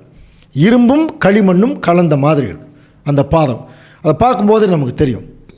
இப்படிப்பட்ட ஒரு சிலையை தான் அவர் பார்த்து கொண்டிருக்கும் போது பாருங்கள், கைகளால் பெயர்க்கப்படாத ஒரு கல் அதனுடைய பாதத்தில் அடிச்சொன்ன டோட்டல் சிலையும் என்ன ஆயிடுச்சுன்னா அது கீழே விழுந்து நொறுங்கிடுச்சான். காற்று பறக்கடிக்கிற பதர் மாதிரி நொறுங்கி அந்த சிலையை மோதிச்சு பாருங்கள் ஒரு கல். கவனிக்கிறீங்களா? மறுபடியும் பாருங்கள், அந்த கல் பாதத்தில் அடிச்சொன்னே அந்த ஒட்டுமொத்த சிலையும் நொறுங்கி கீழே விழுந்துருச்சு. அப்படி நொறுங்கும் போது அந்த சிலை அடிச்சது அந்த கல் கொஞ்சம் கொஞ்சமாக பெருசாகி பாருங்கள், சிலையை மோதின கல்லோவென்றால் ஒரு பெரிய பர்வதமாயிற்று. இவ்வளோதான். இதுதான் அவர் கண்ட ஒரு கனவு. கொஞ்சம் கவனிக்கிறீங்களா? இதுதான் அவர் கண்ட ஒரு கனவு. இதை அவர் விளக்கி சொல்லி கொண்டிருக்கும் போதே, அன்புக்குரிய சகோதர சகோதரி கொஞ்சம் கவனிக்கிறீங்களா? அதை விளக்கி சொல்லி கொண்டிருக்கும் போதே பாருங்கள், நீ பார்த்து கொண்டிருக்கும் போதே கைகளால் பெயர்க்கப்படாத ஒரு கல் பெயர்ந்து உருண்டு அந்த சிலையில் மோதினோன்னு பாருங்கள், அந்த சிலை நொறுங்கிடுச்சு. சிலையை மோதின கல்லோவென்றால் ஒரு பெரிய பர்வதமாகி பூமியெல்லாம் நிரப்பிற்று அப்படின்னு சொல்லி, இதுதான் நீ கண்ட கனவு அப்படின்னாராம். இப்போ பாபிலோன் ராஜா நேபுகாத் நேச்சாருக்கு எப்படி இருந்திருக்கும்? ஐயோ, தான் கண்ட கனவை இவர் சொல்றாரு. இப்போ எப்படி இருந்திருப்பார் தெரியுங்களா? தானியேல் தேவனை போல இருந்திருப்பார் நேபுகாத் நேச்சாருக்கு. நீ கண்ட கனவு இதுதானே அப்படின்னா பாருங்க, தேவன் தானியேலுக்கு வெளிப்படுத்தி தானியேல் நேபுகாத் நேச்சாருக்கு வெளிப்படுத்துகிறார். இப்போ இவர் சொன்னதை இவர்னால இன்னும் கிரகிக்க கூட முடியாமல், எப்படி நான் கண்ட கனவு எப்படி இவர் சொல்கிறார்? அப்போ ஏதோ ஒரு கடவுளுடைய சக்தி இவருக்குள் இருக்கு அப்படிங்கிற மாதிரி தான் நினச்சிருக்கணும் இல்லையா? ஸோ அப்படி நினச்சிட்டு இருக்கும்போது இப்போ சொல்கிறார் பாருங்க, சொப்பனம் இதுதானே நீ கண்ட கனவு, அதன் அர்த்தத்தை இப்போ நான் சொல்ல போகிறேன் அப்படின்னு சொல்லும்போது, நம்ம பாஷையில் சொல்லப்போனால் இந்த சீட் நுனியில் உட்காருவான்னு சொல்கிறாங்க இல்லையா? எல்லா ஜனங்களும் அப்படி உட்கார்ந்துருப்பாங்க. எவ்வளோ பெரிய மனுஷன் அவர், ஒரு தேவனுடைய ஒரு தூதரை போல் இருக்கார். ராஜா கண்ட கனவு இவர் சொல்கிறாரு. இப்போ பாருங்கள், தானியேல் சொல்கிறார், அதனுடைய அர்த்தத்தையும் இப்போ சொல்ல போகிறேன்னு சொல்லி இதனுடைய அர்த்தத்தை பேச ஆரம்பிக்கிறார். தானியேல் 2:37 வாசிக்கலாம். ராஜாவே, நீ ராஜாதி ராஜாவாய் இருக்கிறீர். பரலோகத்தின் தேவன் உமக்கு ராஜரீகத்தையும் பராக்கிரமத்தையும் வல்லமையும் மகிமையும் அருளினார். கவனிக்கிறீங்களா? இப்போ ஆரம்பிக்கும் போது எப்படி இருக்கார் பாருங்க, ராஜாவே நீ ராஜாதி ராஜாவாய் இருக்கிறீர். இதுக்கு அர்த்தம் இருக்கு. ராஜாதி ராஜானா ராஜாக்களுக்கெல்லாம் ராஜா, சக்கரவர்த்தி. அதான் ஏற்கனவே சொன்னேன். இவர் நிறைய நாடுகளை ஜெயிச்சுட்டு இப்போ இதுக்கு முன்னாடி, அதாவது பாபிலோன் ராஜ்யத்துக்கு முன்பாகவே அசீரிய ராஜ்யம், எகிப்திய சாம்ராஜ்யம் எல்லாம் இருந்தது. ஆனால் அதை ஆண்ட அரசர்கள் எல்லாம் ஒரு நாட்டுக்கு சண்டைக்கு போவாங்க. போய் அங்கே இருக்கக்கூடிய பொருள்கள் எல்லாம் கொள்ளையடிச்சிட்டு ஜனங்களையும் கொண்டுட்டு வந்துடுவாங்க. அந்த ராஜ்யத்தை கவனிக்க மாட்டாங்க. ஆனால் நேபுகாத் நேச்சார் என்ன பண்ணுவார், எல்லா ராஜ்யங்களையும் ஜெயிச்சு அந்த ராஜ்யத்தில் ஒவ்வொரு நாடுகளுக்கும் தன்னுடைய ரெப்ரசன்டேட்டிவாக ஒரு மன்னரை அங்கே நியமிச்சிருவார். குறுநில மன்னர்கள் அந்த மாதிரி நியமிச்சுட்டு அவங்களுக்கு தேவையானது செய்வார். அதே சமயத்தில் அவர்கள் வருஷத்துக்கு ஒரு முறை அங்கே கப்பம் கட்டணும். அப்படி நியமிக்கப்பட்டவர் தான் செதேக்கியா ராஜா. கடைசியாக நம்ம பார்த்தோம் இல்லையா, அந்த உரிமைக்காரர் வர்ற மட்டும் இனி உனக்கு இருக்காது துன்மார்க்க அதிபதின்னு சொன்னார் இல்லையா, அப்படி நேபுகாத்நேச்சாரால் நியமிக்கப்பட்ட ராஜா தான் இந்த செதேக்கியா. சரி, அப்போ இந்த ராஜாக்களுக்கெல்லாம் இவர் என்ன இருப்பார்னா ராஜாவாக இருக்கு. அதனால தான் அங்கே சொல்கிறார் செக்யுலர் கவர்மெண்ட். அது அப்போது ராஜாதி ராஜாவாக இருக்கிறீர், கடவுள் உங்களுக்கு எல்லாத்தையும் கொடுத்தார், சகல இடங்களில் மனுப்புத்திரர் மிருக ஜீவங்கள் ஆகாயத்து பறவைகள் எல்லாமே உன் கையில் கொடுத்து அப்படின்னு அர்த்தம். அன்னைக்கு வேர்ல்டு கவர்டு கவர்மெண்ட்டு, உலகம் முழுவதும் அவர் கண்ட்ரோல் இருந்திருக்கிற கண்டிஷனால தான் சொன்னார் எல்லாம் உங்களுடைய ஆளுக்கு கீழ் இருந்தது. அப்போ முதல் உலகளாவிய மிகப்பெரிய கவர்மெண்ட்டு அப்படின்னு சொன்னால் அது பாபிலோன் ராஜ்யம், த பாபிலோன் எம்பயர்னு சொல்லுவாங்க. அந்த பாபிலோன் ராஜ்யத்துக்கு ராஜாவா பெரிய ஃபேமஸ் ராஜாவாக இருந்தவர் நேபுகாத்நேச்சார். இப்போ இங்கே இருந்து தேவனுடைய திட்டம், தீர்க்க தரிசனம், அவருடைய தீர்மானம் ஆரம்பிக்குது. கவனிங்க, இப்போ என்ன சொல்கிறா பாருங்க, பொன்னாகி அந்த தலை நீரே. ஒரு பெரிய சிலையை பார்த்தார் இல்லையா, அந்த சிலையினுடைய தலை தங்கத்தில் இருந்தது இல்லையா. இப்போ அவர் சொல்கிறார் அந்த சிலையினுடைய தலை தங்கத்தில் இருந்தது இல்லையா, அந்த தங்கத்தில் இருக்கிற சிலை நீதாப்பா, அந்த தலை நீதான், பொன்னாகி அந்த தலை நீரே. அப்படின்னு என்ன அர்த்தம், அந்த சிலை மகா பெரிய ராஜ்யங்களுடைய முதல் ராஜ்யம், அது தங்கத்தில் இருக்கு, அது பாபிலோன் ராஜ்யம்னு சொல்கிறார். புரியுதுங்களா, அந்த பொன்னாகி அந்த தலை நீரே. அப்போது அந்த தலை பாபிலோன் ராஜ்யத்தை குறிக்கும், நேபுகாத்நேச்சாருடைய தலைமையில் இருக்கிற ஒரு ராஜ்யத்தை குறிக்கும்.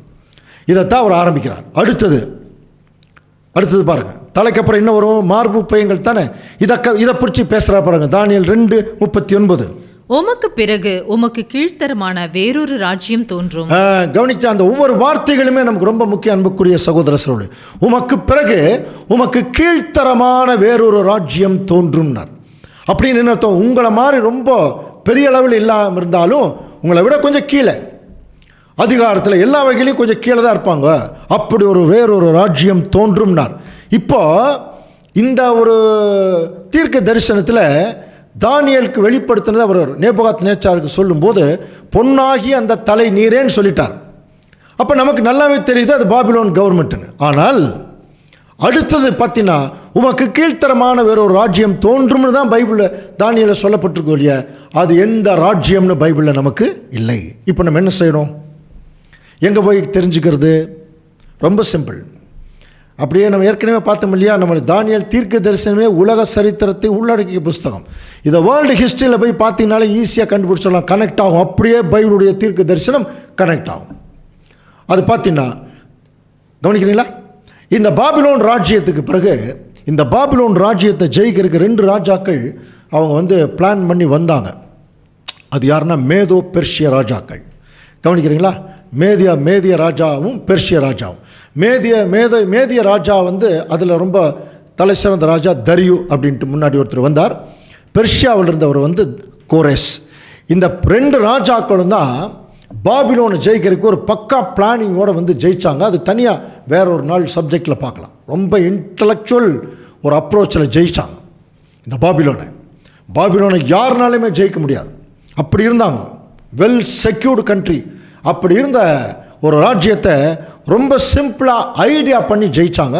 அது பின்னாடி பார்க்கலாம். ஸோ இந்த மேதோ பெர்ஷிய ராஜாக்கள் அங்கே சண்டைக்கு அவங்க அன்றைக்கி ஜெயிச்சிட்டாங்க. அந்த மேதோ பெர்ஷிய ராஜாக்கள், அதில் மேதிய ராஜா பேர் தரியு, பெர்ஷிய ராஜா பேர் கோரேஸ். அந்த பெர்ஷியாங்கிறது வேறு ஒன்றும் இல்லை, நம்ம பழைய சரித்திரங்களை படிச்சிருக்கோம், பாரசீக மன்னர்கள் படிக்கிறோம் இல்லையா, பாரசீகம். அந்த பாரசீகம்ங்கிறது தான் பெர்ஷியா.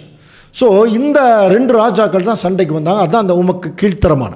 அப்படின்னு என்ன அர்த்தம், இவங்க சண்டைக்கு ராஜ்யத்தை பிடிச்சாங்க. ஆனால் நேபுகாத்நேச்சார் மாதிரி சூப்பர் பவரில் அவங்க இல்லை, கொஞ்சம் கீழே தான். எப்படி தங்கம் எப்படி உயர்ந்திருக்கு, வெள்ளி அதுக்கப்புறம் அது கீழே இருக்கிற மாதிரி பாருங்கள். அதனால தான் அந்த தலை தங்கத்தில் இருக்குது, அந்த மார்பும் புயங்களும் வெள்ளியில் இருக்குது. அப்போ தங்கத்தை விட கொஞ்சம் கீழே தேவன் எப்படி அப்ரோச் கொடுக்குறாரு. அப்போ அந்த மாதிரி தான் மேதோ பெர்ஷிய ராஜாக்கள் அங்கே சண்டைக்கு வந்தாங்க, அது பிடிச்சாங்க. அதுக்கப்புறம் பார்த்தீங்கன்னா வயிறும் தொடையும் வெண்கலம் அப்படின்னு சொல்லப்பட்டிருக்கு. அந்த 3வது ராஜ்யம் யார் என்று சொல்லி க்ளூ கொடுக்குறார் பாருங்கள், தானியேல் 2:39. பின்பு பூமி எல்லாம் ஆண்டு கொள்ளும் வெண்கலமான 3ஆம் ராஜ்யம் ஒன்று எழும்பும். இதுதான் க்ளூ, அன்புக்குரிய சகோதர சகோதரர்களே, கொஞ்சம் கவனிக்கிறீங்களா? பின்பு பூமி எல்லாம் ஆண்டு கொள்ளும் வெண்கலமான 3வது ராஜ்யம். அது என்ன பூமி எல்லாம் ஆண்டு கொள்ளும்? எப்படி புரிஞ்சுக்கணும்? பாபிலோன் ஓரளவுக்கு எல்லா பக்கம் ராஜ்யங்களை பிடிச்சார். அப்புறம் மேதோ பெர்ஷிய ராஜாக்கள் வந்து என்ன பண்ணிட்டாங்க, ராஜ்யங்களை பிரித்து அதில் கொஞ்சம் பிரிவினை ஆயிடுச்சு. அதுக்கப்புறம் ஒரு ராஜா வந்தானா, 3வது வெண்கலம் மாதிரி. அந்த ராஜா வந்து 25 வயசில் தன்னுடைய ராஜ்ய பாரத்தை ஆரம்பித்து 32வது வயசில் எல்லா ராஜ்யங்களையும் பிடிச்சிட்டானா. பூமி எல்லாம் ஆண்டு கொள்ளும். ஞாபகம் இருக்குங்களா? அந்த ராஜாவை பற்றி உங்களுக்கு ஏதாவது தெரியுமா? 25 வயசில் ராஜ்ய பாரத்தை ஆரம்பித்து 32வது வயசில் எல்லாத்தையும் பிடிச்சிட்டான். ஆமாங்க, த கிரேட் அலெக்சாண்டர். கவனிக்கிறீங்களா? இதை ஏற்கனவே ஹவு டு ஸ்டடி பைபிளே நம்ம ஏற்கனவே சொல்லியிருக்கோம். பெரிய பெரிய தலைவர்களை பற்றி பைபிள் இருக்குன்னு. த கிரேட் அலெக்சாண்டர் தான் உலகம் முழுவதும் சுற்றி வந்து, புரியுதுங்களா, எல்லா ராஜ்யங்களையும் பிடிச்சார். அதுதான் கிரேக்க ராஜ்யம். பொன்னாகிய அந்த தலை பாபிலோன் ராஜ்யம், அதுக்கு பிறகு வெள்ளி மேதோ பெர்ஷிய ராஜ்யம். இதெல்லாம் மனப்பாடம் பண்ணி வச்சுக்கலாம், நிறைய பின்னாடி வர சப்ஜெக்டுக்கெல்லாம் வரும். 3வது அலெக்சாண்டருடைய அந்த வெண்கலமான ஒரு ராஜ்யம் கிரேக்க ராஜ்யம். சரிங்களா? அடுத்தது பாருங்க, தானியேல் 2:40 வாசிக்கலாம். 4வது ராஜ்யம் இரும்பை போல உரமாய் இருக்கும். இந்த 4வது ராஜ்யத்தை சொல்லும் போது மட்டும் எக்ஸ்ட்ரா ஒரு இம்பார்ட்டன்ஸ் கொடுக்குறாங்க. 4வது ராஜ்யம் இரும்பை போல உரமாய் இருக்கும். இரும்பு எல்லாவற்றையும் எப்படி நொறுக்கி சின்னாபின்னமாக்குகிறதோ அப்படியே அது நொறுக்கி போடுகிற இரும்பை போல அவை எல்லாவற்றையும் நொறுக்கி தகர்த்து போடும். ரொம்ப சிம்பிளா சொல்ல போனா 4வது ராஜ்யம் ஒரு இரும்பு மாதிரி இருக்கும். அது எல்லாத்தையும் நொறுக்கி தகர்த்து போடுங்கிற. எல்லா ராஜ்யங்களையும் அடித்து நொறுக்கிடுவாங்களாம். அந்த மாதிரி வரக்கூடியதான் 4வது ராஜ்யம். சரித்திரத்தில் நம்ம பார்க்கும்போது அந்த 4வது ராஜ்யம் நமக்கு தெரியும் இல்லையா? த கிரேட் ரோமன் எம்பையர், ரோம பேரரசு, ரோமானிய பேரரசு. அது கிமுல ஆரம்பித்து கிபியில் வந்து அது முடிஞ்சது. ரொம்ப வருஷங்களாக உலகத்தையே தங்களுடைய கட்டுப்பாட்டுக்குள்ளே வச்சுருந்தாங்க நமக்குரிய சகோதர சகோதரர்களே. அதுதான் அந்த இரும்பு மாதிரி இருக்கக்கூடிய கால். அடுத்தது பாதம் பற்றி சொல்லும்போது, பாதங்கள் வந்து கால் விரல்கள் எப்படி இருக்குதா, அது வந்து ஒரு பக்கம் களிமண், ஒரு பக்கம் இரும்பு. அது சில நேரத்தில் பிரிஞ்சிருக்கும். ஆனாலும் பாருங்கள், அந்த வசனம் எப்படி இருக்குது? பாதி இரும்புமா, பாதி குயவனின் களிமண்ணும் பாதி இரும்புமா இருக்க நீர் கண்டீர. எது? அந்த கால் விரல்கள். அந்த ராஜ்யம் பிரிக்கப்படும். ஆகிலும் களிமண்ணோட இரும்பு கலந்திருக்கு நீர் கண்டபடியே இரும்பினுடைய உறுதியில் கொஞ்சம் இருக்கும். கொஞ்சம் ஒரு பக்கம் உறுதியாக இருக்கும், ஒரு பக்கம் சாஃப்டாக இருக்கும். அப்படி கால் விரல்கள் பாதி இரும்பும் பாதி களிமண்ணுமாக இருந்தது என்னவென்றால், அந்த கடைசியாக இருக்கிற ராஜ்யங்களை பற்றி சொல்லும்போது, அந்த ராஜ்யம் ஒரு பங்கு உரமும் ஒரு பங்கு நெரிசலுமாக இருக்கும். அப்படின்னா இப்போ 4 ராஜ்யங்களை பார்த்துட்டோம். ஒன்று பாபிலோன், அது தங்கம் தலை. அடுத்தது மேதோ பெர்ஷியா, அது வெள்ளி.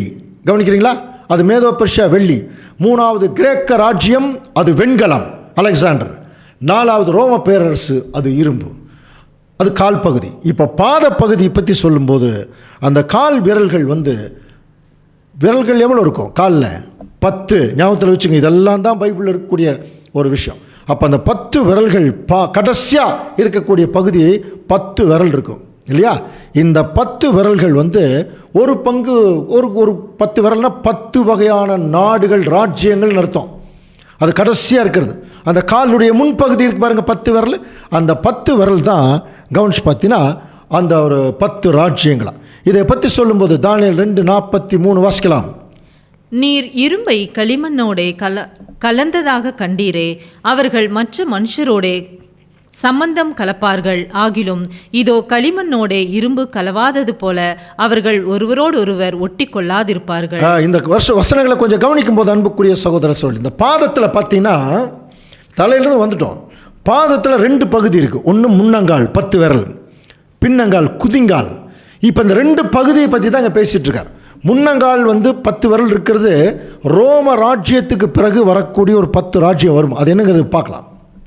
அதுக்கப்புறம் பின்னாடி இருக்கக்கூடிய பகுதி பார்த்தீங்கன்னா அதுவும் இரும்பு களிமண் தான் இருக்கும். ஆனால் நீர் இரும்பை களிமண்ணோட கலந்ததாக கண்டீரே. அவர்கள் மற்ற மனுஷரோட சம்பந்தம் கலப்பார்கள். ஆகிலும் இரும்பு களிமண்ணோட களவாதது போல ஒருத்தருக்கு ஒருத்தர் ஒட்டிக்க மாட்டாங்களாம். அதாவது லாஸ்ட் பீரியட், அந்த குதிங்கால் பகுதி பற்றி சொல்கிறார். இரும்பு களிமண்ணும் ஒட்டவே ஒட்டாதானே ஒன்றா இருப்பாங்க, ஆனால் ஒட்டிக்க மாட்டான். இப்படிப்பட்ட நேரத்தில் தான் பாருங்கள், தானியேல் 2:44, அந்த ராஜாக்களின் நாட்களில், கவனிக்கிறீங்களா, in the time of those kings, இங்கிலீஷில், இந்த ராஜாக்கள் ஆட்சி பண்ணி கொண்டிருக்கும் பொழுதே பரலோகத்தின் தேவன் என்றென்றைக்கும் அழியாத ஒரு ராஜ்யத்தை எழும்ப பண்ணுவார். அப்படின்னு என்ன அர்த்தம்? இவைகள் எல்லாம் என்ன ஆகிடும்? அப்படியே அழிஞ்சு போயிடும். புரியுதுங்களா? அப்போ இவர்கள் ஆண்டு கொண்டிருக்கும் போதே அங்கே ஒரு ராஜ்யத்தை அவர் ஏற்படுத்துவார். அந்த ராஜ்யம் வேறே ஜனத்துக்கு விடப்படுவதில்லை. கவனிங்க, வேறே ஜனத்துக்கு விடப்படுவதில்லை. அதுக்கு அர்த்தம் பின்னாடி பார்க்கலாம். இப்போ அதுக்கு என்ன நடக்க போகுதுன்னா, ஒரு கல் கையால் பெயர்க்கப்படாமல் மலையிலிருந்து பெயர்ந்து உருண்டு வந்து இரும்பையும் வெண்கலத்தையும் களிமண்ணையும் வெள்ளியும் பாருங்க பொன்னையும் நொறுக்கினதை நீர் கண்டீரே, அப்படியே அது ராஜ்யங்களை எல்லாம் நொறுக்கி, எது?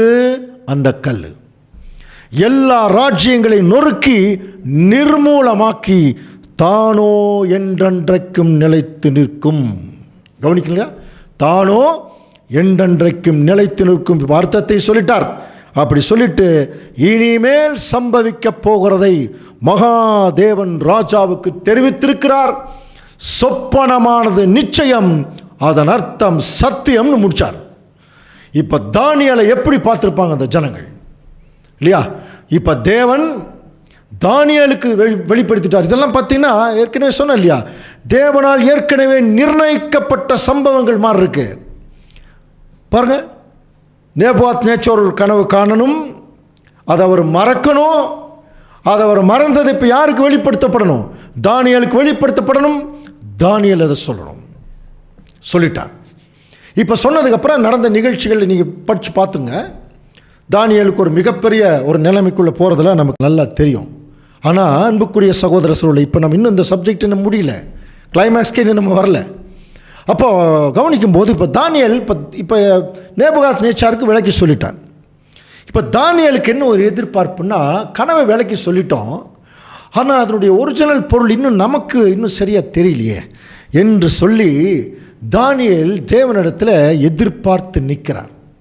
இதனுடைய விளக்கம் என்னவாக தான் இருக்கும்? இதனுடைய சொல்லிட்டார், பின்னாடி ராஜ்யங்கள் வருதுன்னு, அப்படின்னா அது யார் என்னங்கிறது இன்னும் கொஞ்சம் தெளிவாக வேணுமே என்று சொல்லி தேவனிடத்தில் எதிர்பார்க்க. ஏன் அதை எதிர்பார்க்கிறார் தெரியுங்களா? ஏன் அதை எதிர்பார்க்கிறார்னா, இந்த இஸ்ரேல் ஜனங்கள் இப்பொழுது பாபிலோனுக்கு சிறைப்பட்டு போயிருக்காங்க. அப்போ தானியேலுடைய எதிர்பார்ப்பு பின்னாடி 9ஆம் அதிகாரத்தில் படிச்சு பாருங்க. அவருடைய எதிர்பார்ப்பே, நம்ம இங்கே சிறைப்பட்டு வந்துட்டோம், இப்போ நமக்கென்று ஒரு தேவன் ஒரு தேசத்தை ஒரு ராஜ்யத்தை கொடுத்தார், அந்த ராஜ்யம் இப்போ நமக்கு இல்லை, இப்போ இனிமேல் அந்த ராஜ்யம் நமக்கு கிடைக்காதா? தேவன் ஒரு ராஜ்யத்தை திருப்பி நமக்கு கொடுக்க மாட்டாரா? அப்படி கொடுத்தார்னா அந்த ராஜ்யம் எப்போ இந்த பூமியில் வரும் என்கிற ஒரு கேள்விதான் அவருக்குள்ளே இருந்தது. அதுக்குரிய விடைய தேவன் அவருக்கு எப்படி வெளிப்படுகிறார் தெரியுங்களா? தானியேலுக்கு தேவன் ஒரு தரிசனம் கொடுத்தாராம். தேவனுடைய ராஜ்யம் எப்படி வெளிப்படும், எப்போது வெளிப்படும், எப்படி அதனுடைய அர்த்தம் என்னன்னு கேட்கும்போது தானியேலுக்கே தேவன் ஒரு தரிசனம் அங்கே கொடுக்குறார். பாருங்க, தானியேல் 7ஆம் அதிகாரம் 2ஆம் வசனம் வாசிக்கலாம். தானியேல் சொன்னது, ராத்திரி காலத்தில் எனக்கு உண்டான தரிசனத்திலே நான் கண்டது என்னவென்றால், இதோ வானத்தின் 4 காற்றுகளும் பெரிய சமுத்திரத்தின் மேல் அடித்தது. அப்பொழுது வெவ்வேறு ரூபமுள்ள 4 பெரிய மிருகங்கள் சமுத்திரத்திலிருந்து எழும்பின. இப்போ தானியேல் கண்ட அந்த ஒரு தரிசனம் எப்படின்னா, நேபுகாத்நேச்சார் கண்ட கனவுடைய பொருளினுடைய எக்ஸ்ட்ரா விளக்கத்தை இப்போ தானியேலுக்கு தரிசனமாக தேவன் கொடுக்குறார். அதில் பார்த்தீங்கன்னா ஒரு பெரிய சமுத்திரத்திலிருந்து 4 மிகப்பெரிய மிருகங்கள் எழும்பி வருது. அதில் முதல் மிருகம் பாருங்கள், முந்தினது சிங்கத்தை போல் இருந்தது, அதுக்கு கழுகின் சட்டைகள் கொடுக்கப்பட்டிருந்தது உண்டாயிருந்தது. அதை பார்த்துட்டு இருக்கும்போதே அந்த கழுகின் சட்டைகள் பிடுங்கப்பட்டு அது தரையில் அது விழுந்துருச்சான். அப்புறம் அதுக்கு மனுஷனுடைய இருதயம் கொடுக்கப்பட்டது. இவ்வளோதான். முதல் அந்த ஒரு 4 மிருகத்தில் முதல் வந்தது சிங்கம், அதுக்கு கழுகின் சட்டைகள் கொடுக்கப்பட்டது, அது திடீர்னு சட்டைகள் பிடுங்கப்பட்டு கீழே விழுந்துருச்சு, அதுக்கு மனுஷனுடைய இருதயம் கொடுக்கப்பட்டது. 2வது மிருகம் கரடி கொப்பாக இருந்தது. 2ஆம் மிருகம் கரடியா, அது பார்த்தீங்கன்னா ஒரு பக்கம் இப்படி சாஞ்சிருக்கா பாருங்க. அது ஒரு பக்கமாய் சாய்ந்து நின்று தன் வாயின் பற்களுக்குள்ளே 3 விலா எலும்புகளை கவ்வி கொண்டிருந்தது. அது வெகு மாமிசம் தின்னென்று அதுக்கு சொல்லப்பட்டது. இப்போ 2வது வந்த மிருகம் கரடி. கவனிக்கிறீங்களா? பாருங்க, இந்த படத்தை பார்த்தாலே தெரியும். அடுத்தது 3வது மிருகம் பார்த்தீங்கன்னா தானியேல் 7:6 வாசிக்கலாம். அதன் பின்பு சிவிங்கியை போல் இருக்கிற வேறொரு மிருகத்தை கண்டேன். அதன் முதுகின் மேல் பட்சிகளின் செட்டைகள் 4 இருந்தது. அந்த மிருகத்துக்கு 4 தலைகளும் உண்டாயிருந்தது. அதற்கு ஆளுகை அழிக்கப்பட்டது. 3வது மிருகத்தை பற்றி சொல்லும்போது சிவிங்கியை போல் இருந்தது அப்படின்னு சொல்லப்பட்டோம். ஸோ ஆக்சுவலாக தமிழில் தான் சிவிங்கின்னு இருக்குது, இங்கிலீஷில் லெப்பர்டுன்னு இருக்குது. சிறுத்தை. ஆக்சுவலாக வந்த மிருகம் சிறுத்தை. அந்த சிறுத்தைக்கு 4 தலை இருக்குதான். புரியுதுங்களா? 4 தலை இருக்குது. அதற்கு ஆளுகை அளிக்கப்பட்டது. கவனிக்கிறீங்களா? 3வது வந்த மிருகம் சிறுத்தை. ஸோ அடுத்தது கவனிச்சு பார்த்தீங்கன்னா, எப்படி முதல் தடவை சொல்லும்போதே 4வது வந்த ராஜ்யம் இரும்பை போல உரம் அது எல்லாத்தையும் நொறுக்கும்னு சொன்ன மாதிரியே இப்போ 7ஆம் அதிகாரத்திலையும் 4வது வந்த மிருகத்தை பற்றி சொல்லும்போது அதற்கு பின்பு ராத்தரிசனங்களின் 4ஆம் மிருகத்தை கண்டேன் ஆரம்பிக்கும் போதே அதுக்கப்புறம் பார்த்தோம் பாருங்க, ஒரு மிருகம் அப்படின்னு சொல்கிற மாதிரி. அது கெடிதும் பயங்கரம் பலத்துதுமாக இருந்தது. அதற்கு பெரிய இரும்பு பற்கள் இருந்தது. அது நொறுக்கி பட்சித்து மீதியானதை தன் கால்களால் மிதித்து போட்டது. அது தனக்கு முன்னிருந்த எல்லா மிருகங்களை பார்க்கிலும் வேற்று உருவமாக இருந்தது. அதற்கு 10 கொம்புகள் இருந்தது. ஜாக்கிரதையாக கவனிங்க. இந்த 4ஆம் மிருகம் எப்படி இருக்குன்னா, அது என்ன ஒரு முகம்னே தெரியல, ரொம்ப கொடூரமாக இருக்குது தான் பார்க்குறதுக்கு. சச் அ ஃபெரோஷியல் அனிமல் அப்படின்னு சொல்லப்பட்டிருக்கும். பயங்கர கொடூரமாக இருக்குது. அதுக்கு இரும்பு பல் இருக்குதான். அது என்ன பண்ணுதா, கையில் கிடைக்கிறதெல்லாம் கடித்து துப்பிட்டு கீழே விழுந்துச்சுன்னா அதை காலில் போட்டு மிதிக்குமா. அப்படின்னா எந்த அளவுக்கு ரொம்ப கொடிதான ஒரு மிருகம் பாருங்கள். புரியுதுங்களா? அதுக்கு 10 கொம்புகள் வேலை இருக்குது அப்படின்னு சொல்கிறார். ஸோ இந்த 4 மிருகங்கள் தான் இப்போ சமுத்திரத்திலிருந்து எழுந்து வர்றதை தானியேல் தரிசனத்தில் பார்க்குறார். இப்போ தானியேலுக்கு என்ன ஆவல்? ஆண்டவரே, இந்த தரிசனத்தினுடைய பொருள் என்ன? இந்த 4 மிருகங்கள் எதை குறிக்குது என்று சொல்லும்போது இப்போ தானியேலுக்கு தேவன் விளக்க ஆரம்பிக்கிறார். தானியேலுக்கு மாத்திரமல்ல, யாருக்கும், நமக்கும். இப்போ நமக்கும் விளங்கிரும் பாருங்க. இவ்வளோ பெரிய தரிசனத்துடைய பொருளை தேவன் இப்போ விளக்க வைக்க போகிறார். இப்போ பாருங்க, இப்போ தானியேல் அதை கூர்ந்து கவனிக்கிறார். நாமளும் கூர்ந்து கவனிக்கலாம். தானியேல் 7ஆம் அதிகாரம் 17ஆம் வசனம் வாசிக்கலாம். அந்த 4 பெரிய மிருகங்களும் பூமியிலிருந்து எழும்புகிற 4 ராஜாக்கள். தேவனே விளக்கம் கொடுத்துட்டார் பாருங்க. அந்த 4 பெரிய மிருகங்களும் பூமியிலிருந்து எழும்புகிற 4 ராஜாக்கள். ஏற்கனவே பார்த்தோம் இல்லையா, நேபுகாத் நேச்சார் பார்த்தார் இல்லையா, அந்த கணவனுடைய வெளிப்பாடு தான் இப்போ தானியேலுக்கு விளக்கப்படுகிறது. அதில் முதல் வந்தது பார்த்தீங்கன்னா சிங்கம். கவனிங்க, எப்படி வனவிலங்குகளுக்கு ராஜா சிங்கம்னு சொல்கிற மாதிரி இதிலிருந்து தான் வந்தது. பாபிலோன் ராஜ்யம், நேபுகாத் நேச்சாருடைய ராஜ்யம் சிங்கத்துக்கு ஒப்பார்ந்து தான். எல்லா ராஜ்யங்களும் அதுக்கு கீழ் இருந்தது. அப்போது அதுக்கு செட்டைகள் கொடுக்கப்பட்டிருந்தது. எதை குறிக்குது? இதெல்லாம் தான் தீர்க்க தரிசன பாஷை. நல்லா புரிஞ்சுக்கலாம். பைபிளில் தீர்க்க தரிசன பாஷை இருக்குது. அதில் செட்டைகள் கொடுக்கப்பட்டுனா, செட்டைகள் கொடுக்கப்பட்டால் அப்படியே பறந்து மேலே போயிடலாம் இல்லையா? அப்படின்னா என்ன புரிஞ்சுக்கலாம்? அந்த தானியேல் தீர்க்க தரிசனத்தில் சொல்லப்பட்ட முதல் பாபிலோன் ராஜ்யம் மிக உயர்ந்த ஸ்தானத்தில் இருந்தது.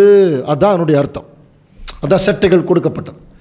ஆனால் கொஞ்ச நாள் கழித்து செட்டைகள் பிடுங்கப்பட்டதுன்னா என்ன அர்த்தம்? அந்த ராஜ்யம் கீழே விழுந்துருச்சு. நேபுகாத் நேச்சாருடைய ராஜ்யம் கீழே விழுந்தது. ஆனால் அதுக்கு மனுஷ இருதயம் கொடுக்கப்பட்டதுன்னா நல்லா புரிஞ்சுக்கலாம். இந்த நேபுகாத் நேச்சார் மற்ற ராஜாக்களெல்லாம் இப்போ இன்னொரு ராஜாக்களை ஜெயிச்சுட்டு என்ன பண்ணுவாங்க? ஜெயிச்சிட்டான்னா மற்ற ராஜாக்களை கொண்டுருவாங்க, ஜனங்களையும் கொண்டுருவாங்க. ஆனால் இவர் என்ன பண்ணுறாரு பாருங்க, அங்கே இருக்கிற நல்ல வாலிபர்களை, அறிவுள்ளவர்களெல்லாம் கூட்டிகிட்டு தன் நாட்டில் வச்சு தன்னுடைய நாட்டை முன்னேற்றக்கு விரும்புகிறார். அப்படிங்கிற போது அந்த மாதிரி ஒரு மென்டாலிட்டி, அதுதான் மனுஷ இருதயம் கொடுக்கப்பட்டது. அடுத்தது 2வது பார்த்தீங்கன்னா கரடி. அந்த கரடி பார்த்தீங்கன்னா ஒரு பக்கம் சாஞ்சிருக்கிறது. எதை குறிக்குது? மேதோ பெர்ஷிய ராஜ்யங்கள். அதுதான் அந்த கரடி கோப்பானது. அதில் மேதிய ராஜாக்கள் கொஞ்சம் உயர்ந்த நிலைமையில் இருப்பாங்க, பெர்ஷிய ராஜாக்கள் கொஞ்சம் தாழ்ந்த நிலையில் இருப்பாங்க. இப்போ ஒரு சண்டைக்கு போனாங்கன்னா, சண்டைக்கு போய் ஜெயிச்சோன்னே பெரிய ராஜ்யங்கள் எல்லாம் மேதியருடைய கைக்கு போயிடும். கவனிங்க, கொஞ்சம் உயர்ந்தவங்களாக இருப்பாங்க. இதை நமக்கு காட்டுவதற்கு தான் ஒரு பக்கம் அது சாஞ்சிருக்கு. சரியா? அப்போ அதுக்கு அந்த வாய்க்குள்ளே 3 விலா எலும்புகள் கொடுக்கப்பட்டது. அப்படின்னா கடிச்சு கொதறின் மாதிரி. அந்த காலத்தில் பாபிலோன் ராஜ்யம் இந்த மேதோ பெர்ஷிய ராஜாக்கள் போய் ஜெயிக்கும் போது 3 ராஜ்யங்களாக பிரிஞ்சுது. அந்த 3 ராஜ்யங்களையும் இவர்கள் தங்கள் கட்டுப்பாட்டுக்குள்ளே வச்சுருந்தாங்க. லிடியன் ராஜ்யம் அது நார்த்தில் இருந்தது, நடுவில் இருந்தது பாபிலோன், கீழே இருக்கிறது எகிப்து. இந்த 3 ராஜ்யங்களையும் தங்களுடைய கட்டுப்பாட்டுகளை வச்சு கொடூரமாக அரசாண்டாங்களே. அதனால தான் அவங்க வாய்க்குள்ள இருந்த விலா எலும்புகள் 3 விலா எலும்புகள் கொடுக்கப்பட்டது. வெகு மாமிசம் தின் என்று சொல்லப்பட்டதுன்னு அதுக்கு சொல்லப்பட்டிருக்கு. ஸோ இந்த டைமில் தான் ஆட்சியை கைப்பற்றுறதுக்கு நிறைய ராஜ்யங்கள் சண்டை போட்டாங்களாம். இது நமக்கு நல்லா நிறையா புஸ்தகங்கள்லாம் நீங்கள் பார்க்கலாம். எம்ஏ ஹிஸ்ட்ரியிலலாம் ஒரு பாரசீக போர்கள், த பெர்ஷியன் வார்ஸ் அப்படின்னு சொல்லி புஸ்தகங்களே இருக்குது. ஸோ அதில் நிறைய சண்டைகள் நடந்ததுலையே அதை தான் அங்கே ரெஃபர் பண்ணுறார். வெகு மாமிசம் தின்னது என்று சொல்லப்பட்டது. இது 2வது ராஜ்யம். 3வது கிரேக்க ராஜ்யம். அது பார்த்தீங்கன்னா சிறுத்தை கொப்பா சொல்லப்பட்டிருக்கு. ஏன் தெரியுங்களா? சிறுத்தை இதாங்க தீர்க்க தரிசன பாஷை. சிறுத்தை எதற்கு அடையாளம்? சிறுத்தைனாலே ஸ்பீடு. கவனிக்கிறீங்களா? இப்போ அதுக்கு சிறுத்தைக்கு செட்டைகள் வேறு இருக்கா? கவனிச்சு பார்த்துங்க. 4 முகங்கள் சிறுத்தைக்கு ஒப்பா இருந்தது, அதுக்கு செட்டைகள் வேறு இருக்கா? சிறுத்தையே ஸ்பீடு, அதுக்கு செட்டைகள் இருந்துன்னா டபுள் ஸ்பீடு இல்லையா? அப்படின்னா என்ன பொருள்?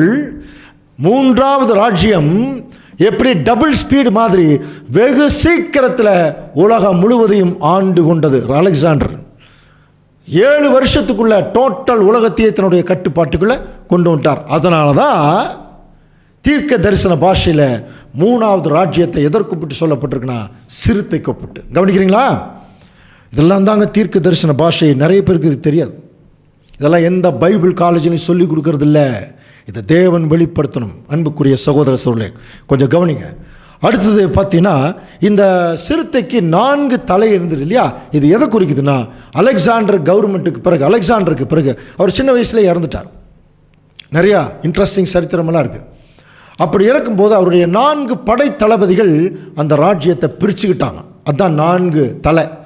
ஸோ அதில் பார்த்தீங்கன்னா ஜெனரல் கசாண்டர் அவர் மாசிடோனியம் சென்ட்ரல், அவர் அந்த கேபிட்டல் அதில் இருக்கிற கிரீஸ் முழுவதும் அவர் எடுத்துக்கிட்டார். ஜெனரல் லிசிமேக்கஸ்ங்கிறவர் ஏஷியா மைனர் ஃபுல்லாக அவர் எடுத்துக்கிட்டார். ஜெனரல் செல்யூக்கஸ் நிக்கேட்டாருங்கிறவர் மெசபட்டோமியா அந்த பக்கம் நார்த்தில் இருக்கிற சிரியா அவர் எடுத்துக்கிட்டார். அடுத்தது ஜெனரல் டாலமிங்கிறவர் எகிப்து, பாலஸ்தீனா, இவைகளெல்லாம் 4 ராஜ்யங்களாக அது பிரிஞ்சுது. இவங்க ஆட்சி பண்ணிகிட்ருக்குறாங்க. அப்போ அங்கேயும் நிறையா எந்த பெரிய அளவில் ஒன்றும் அந்த ராஜ்யங்களுடைய சரித்திரங்கள்லாம் பார்த்தீங்கன்னா ரொம்ப ட்ராஜடி ஹிஸ்ட்ரி தான் இருக்கும். ஸோ இதுக்கப்புறம் பார்த்தீங்கன்னா 4வது ராஜ்யத்தை பற்றி சொல்லும் பொழுது பாருங்கள், அதற்கு பின்பு ராத்தரிசனங்களில் 4ஆம் மிருகத்தை கண்டேன், அது கெடிதும் பயங்கரமாக இருந்தது. அப்போ அது இரும்பு பல் இருந்தது, அதை எல்லாத்தையும் நொறுக்கிடுச்சின்னு படிக்கிறோம் இல்லையா?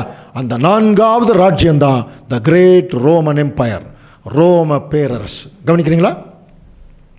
இந்த கால் பகுதி ஒரு நீண்ட பகுதியாக இருக்கு இல்லையா? அந்த மாதிரி இந்த ரோம பேரரசு கிறிஸ்துவுக்கு முன்னாடியே ஸ்டார்ட் ஆகி ஆண்டவர் இயேசு கிறிஸ்து காலத்துக்கு பிறகு 400 வருஷங்கள் ரொம்ப நீண்டுட்டு இருந்தது. அந்த கால் எப்படி நீண்டுட்டு இருக்கோம் அந்த மாதிரி அந்த ரோம பேரரசு நீண்டுட்டு இருந்தது. கிபி 400 வருஷங்களுக்கு பிறகு அதை அவர் உத்து கவனிக்கும் போது இந்த கால் பகுதியினுடைய அந்த கடைசி பகுதி இருக்கு பாருங்க, பாதம், அதுக்கு முன்னங்கால், அப்புறம் குதிங்கால். இப்போ நம்ம நேராக தலையிலிருந்து கீழே வந்தோம்னா பாதத்துக்கு வரோம் இல்லையா? இப்போ கால் பகுதி ரோம பேரரசு. இந்த ரோம பேரரசனுடைய முடிவின் காலத்தில் பார்த்தீங்கன்னா அந்த 10 விரல் முன்னாடி நிற்கும் இல்லையா? அந்த 10 விரல் மாதிரி அது எதை குறிக்குதுன்னா இந்த ரோம பேரரசிலிருந்து தோன்றின 10 ராஜ்யங்கள். அதான் 10 விரல். இங்கே அது 2ஆம் அதிகாரத்தில் சொல்லும்போது 10 விரல் சொன்னார். 7ஆம் அதிகாரத்தில் சொல்லும்போது பாருங்க, அந்த 7:24 வாசிக்கலாம். தானியேல் 7:24. அந்த 10 கொம்புகளும் என்னவென்றால் அந்த ராஜ்யத்திலே எழும்பும் 10 ராஜாக்கள். பார்த்தீங்களா? அந்த ராஜ்யத்திலே எழும்பும் 10 ராஜாக்கள். எந்த ராஜ்யத்தில்? ரோம பேரரசுக்கு பிறகு ஒரு 10 ராஜ்யங்கள் இந்த பூமியில் கிபி 400வது நூற்றாண்டுக்கு பிறகு அப்படியே டெவலப் ஆகுமா? கவனிக்கிறீங்களா? இந்த 10 ராஜ்யங்களை பற்றி தான் நமக்கு பைபிளில் கிளியராக ரோம பேரரசு 400 வருஷங்களுக்கு பிறகு அந்த 10 ராஜ்யங்கள் எதிரிங்களை டெவலப் ஆச்சு. கவனிங்க, படத்தில் பாருங்கள். ஃபஸ்ட்டு டெவலப் ஆனது England, Poland, France, Germany, Belgium, Portugal, Spain, Austria, Sweden, Denmark. மறுபடியும் பாருங்கள், அந்த பாதம், அந்த பாதத்தில் பார்த்தீங்கன்னா ஃபஸ்ட் இருக்கிறது அந்த 10 விரல் இல்லையா? இதுதான் யூரோப். இன்னைக்கு யூரோப்பியன் கண்ட்ரீஸ்ன்னு சொல்கிறாங்களே, ஐரோப்பிய நாடுகள். இங்கிருந்து தான் அமெரிக்காவுக்கு போய் செட்டில் ஆனாங்க. இங்கே இருந்து தாங்க எல்லா கலாச்சாரம், எல்லா வகையான வியாபாரம் எல்லாம் இங்கிருந்தாங்க டெவலப் ஆச்சு. இன்றைக்கும் இந்த ஐரோப்பிய நாடுகளுடைய பாதிப்பு இன்னைக்கு வரைக்கும் இருக்குது. இன்றைக்கும் பசங்கள் எல்லாம் கவனிச்சு பார்த்தீங்கன்னா, இப்போ சமீபத்தில் இந்த தலையில் இந்த இடத்துல புதர் மாதிரி வளர்த்திட்டு இங்கெல்லாம் சுற்றிலும் எல்லாம் வெட்டிட்டு இருக்கிறாங்க பாருங்கள். இதெல்லாம் அங்கிருந்து வந்தது தான். விதவை பேருந்திலிருந்து சில கலாச்சாரம் புதுசு புதுசாக வருது பாருங்கள். இப்போ இந்த பேண்ட்டெல்லாம் கிழிஞ்சு போய் போடுறாங்க பாருங்கள். இப்போது நிறைய பேண்ட்டெல்லாம் கிழிஞ்சு தான் பேண்ட்டே போடுறாங்க. இதெல்லாம் இப்போ யூரோப்பியன் கலாச்சாரம். அது தாக்கம் பாருங்கள், எவ்வளோ வருஷங்களாக வந்துட்டுருக்கு. அதில் ரொம்ப ஹைலைட் ஆனது இங்கிலாண்டு. புரியுதுங்களா? இப்போ இந்த ஐரோப்பிய நாடுகள் இப்போ கொஞ்சம் சில நாடுகள்லாம் டெவலப் ஆகிருக்கு. கவனிச்சு பார்த்தீங்கன்னா இப்போ சமீபத்தில் டெவலப் ஆன ஆம்ஸ்டர்டாம், ஒரு சில நாடுகள் எல்லாம் இருக்காங்க, போலண்டு, உக்ரைன் எல்லாம் இருக்குது. இதெல்லாம் பார்த்தீங்கன்னா இதனுடைய பேஸ் வந்து இந்த 10 ராஜ்யங்கள் தான். இந்த 10 ராஜ்யங்களை பற்றி தான் 10 விரல்னு சொல்லப்பட்டிருக்கு, 10 கொம்புகள் அப்படின்னு சொல்லப்பட்டிருக்கு. கவனிக்கிறீங்களா? இப்போ நம்ம எது வரைக்கும் வந்துட்டோம் தெரியுங்களா அன்புக்குரிய சகோதர சகோதரி? இப்போ ரோம பேரரசனுடைய ஆரிஜின் பார்த்தீங்கன்னா, கிரேக்க ராஜாக்கள் கிமு, கவனிங்க, இந்த படத்தை பார்த்தாலே தெரியும், 331 கிமு 146 வரைக்கும் அவர்கள் அரசாண்டாங்க. ரோம பேரரசு கிமு 146 பிசி, பிஃபோர் கிரைஸ்ட், இயேசு கிறிஸ்துடைய பிறப்புக்கு பிறகு ஏடி 470 வருஷங்கள் பாருங்க. அப்போ கிமுல ஸ்டார்ட் ஆகி கிபியில் வந்து ரோம பேரரசு முடிஞ்சுது. அதில் நமக்கு நல்ல ஃபேமஸான ராஜாக்கள் எல்லாம் நமக்கு தெரியும். ரோம பேரரசர்கள் ஜூலியஸ் சீசர், அகஸ்டஸ் சீசர். இந்த அகஸ்டஸ் சீசருடைய காலத்தில் தான் ஆண்டவர் இயேசு கிறிஸ்து இந்த பூமியில் பிறந்தார். அதற்காக நமக்கு லூக்காவில் நமக்கு விளக்கம் இருக்குது. முதல் வேர்ல்டு பாப்புலேஷன் சென்சஸ் எடுத்தாங்க, மக்கள் தொகை கணக்கெடுப்பு. புரியுதுங்களா? ஸோ அது நடந்தது. அதுக்கப்புறம் ஜூலியஸ் சீசர், அகஸ்டஸ் சீசருக்கு அப்புறம் திபேரியஸ் சீசர் வந்தார், திபேரியு ராயன். அதுக்கப்புறம் கிளாடியஸ் சீசர், கிழவுத ராயன், அப்போஸ்தலனாகிய பவுலுடைய காலத்துல எல்லாம். அதுக்கப்புறம் நீரோ, அப்புறம் நிறைய ரோம பேரரசர்கள், கொடுமையான அரசர்கள் எல்லாருமே வந்தாங்க. அதனால தான் இரும்பு எல்லா ராஜ்யங்களையும் நொறுக்கின மாதிரி ரோம பேரரசு எல்லா ராஜ்யங்களையும் நொறுக்கினா. அந்த டைமில் தான் நம்முடைய ஆண்டவர் இயேசு கிறிஸ்து இந்த பூமியில் வந்தார். இப்போது ரோம பேரரசு கிபி 470 வருஷம் வந்ததுக்கப்புறம் 470 வருஷங்களுக்கு பிறகு பாதங்கள் 10 விரல் 10 கொம்பு வந்துருச்சு. இந்த 10 ராஜ்யங்கள் இந்த பூமியில் உதயமாச்சு. கவனிக்கிறீங்களா? இந்த 10 ராஜ்யங்களில் எது டெவலப் ஆகிறதுக்கு வாய்ப்பு இருக்குது அப்படின்னு பார்க்கும்போது, அது கொஞ்சம் கொஞ்சமாக ஒவ்வொரு ராஜ்யம் டெவலப் ஆகும்போது அதில் ரொம்ப ஹைலைட்டாக டெவலப் ஆனது இங்கிலாந்து, பிரிட்டிஷ், அதுக்கப்புறம் பிரான்ஸு, ஜெர்மன், எல்லா ராஜ்யங்களும் அதனுடைய தாக்கங்கள் இருந்தது. இப்போ அவர் என்ன சொல்கிறார் பாருங்கள், தானியேல் 2:41, பாதங்களும் கால் விரல்களும் ரெண்டுமே, பாதம்னா குதிங்கால், பாதி குயவனின் களிமண்ணும் பாதி இரும்புமாக இருக்க கண்டீரே, அந்த ராஜ்யம் பிரிக்கப்படும். அதான் 10 பிரிஞ்சிருச்சு. ஆகிலும் களிமண்ணோட இரும்பு கலந்திருக்கு நீர் கண்டபடி இரும்பினுடைய உறுதியில் கொஞ்சம். கவனிச்சிங்கன்னா இந்த ராஜ்யங்கள் எப்படி இருக்குன்னா, பிரிஞ்சு ஒன்றா இருந்து 10 பிரிஞ்சுது. அதில் ஒரு பங்கு வந்து கொஞ்சம் இரும்பு மாதிரி உரம் ரொம்ப ஸ்ட்ராங்காக இருப்பாங்க. அதில் ரொம்ப ஸ்ட்ராங்கானது பிரிட்டிஷ், அப்படி வந்துட்டான். ஆனால் அடுத்தது 2வது பகுதி இருக்குது பாருங்கள். 2வது பகுதி பற்றி சொல்லும்போது பாருங்கள், கால் விரல்கள் பாதி இரும்பும் களிமண்ணுமா இருந்தது என்றால் ஒரு ராஜ்யம் ஒரு பங்கும் உரமும் நெரிசலுமார். ஸோ இது எது வரைக்கும் அப்படின்னு கொஞ்சம் கவனிச்சு பார்க்கும்போது பாருங்கள், இந்த படத்தை கொஞ்சம் பாருங்கள். அந்த பாதம் இருக்கு இல்லையா, இந்த பாதம் தான் 10 ராஜ்யங்கள் 10 விரல்.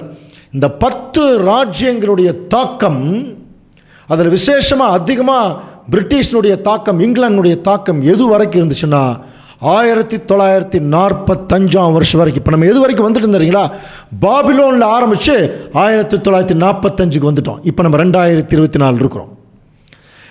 ஏன் பர்டிகுலராக 1945 சொல்கிறோம், அதுக்கு ஒரு விளக்கம் இருக்குது. கவனிங்க, 1945 வருஷம் வரைக்கும் 4ஆம் நூற்றாண்டிலிருந்து 1945 வருஷம் வரைக்கும் இந்த 10 ராஜ்யங்களுடைய தாக்கம் தான் உலகம் முழுவதும் இருந்தது.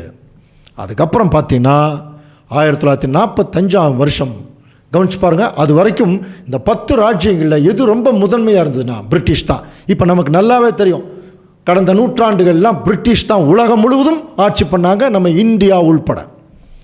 அது 1945 வருஷம் 47 வருஷங்கள் வரும் பொழுது பிரிட்டிஷனுடைய ஆதிக்கம் இந்த உலகத்தை விட்டு என்ன ஆயிடுச்சு, போயிடுச்சு இல்லையா? ஸோ இது எப்படி போச்சு என்று சொல்லி நம்ம கவனிக்கும் போது அந்த கடைசி பகுதி இருக்குது பாருங்கள். 1945 வருஷம் வரைக்கும் 10 விரல் இருந்தது, அதான் முன்பகுதி. இப்போ நம்ம எங்கே வந்துட்டோம்னா 1945 வருஷத்துக்கு பிறகு பின்பகுதி குதிங்கால். கவனிக்கிறீங்களா? இந்த குதிங்கால் ஒன்றா, இரும்பும் களிமண்ணும் ஒன்றா இருக்குது. அதைத்தான் இப்போ சொல்கிறார் பாருங்க. நீர் இரும்பை களிமண்ணோடே கலந்ததாக கண்டீரே.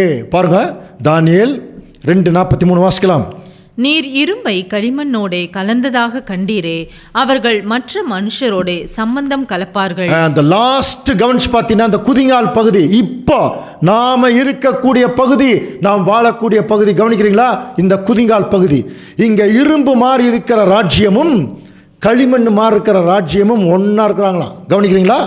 அதைத்தான் அவர் சொல்லும்போது, அவர்கள் மற்ற மனுஷரோட சம்பந்தம் கலப்பார்கள், ஆகிலும் இரும்பு களிமண்ணோடு கலவாதது போல அவர்கள் ஒருவர் ஒட்டி கொள்ளாதிருப்பார்கள். அந்த லாஸ்ட் அந்த பாதப்பகுதி இருப்பார்கள், இரும்பு மாதிரி உரமுள்ள ராஜ்யங்கள். இன்னும் சொல்ல போனால் வல்லரசு நாடுகளும் களிமண் மாற சாப்டான நாடுகளும் இன்னைக்கு ஒன்றா இருக்கிறாங்களாம்.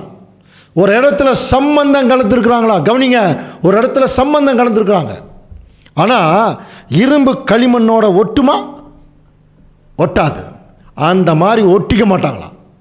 அப்படின்னா இரும்பு மாதிரி வல்லரசு நாடுகளும் இன்னைக்கு ஏறக்குறைய 195 நாடுகள் ஒரு இடத்துல ஒன்றா சம்பந்தம் கலந்துருக்காங்க. தெரியுங்களா?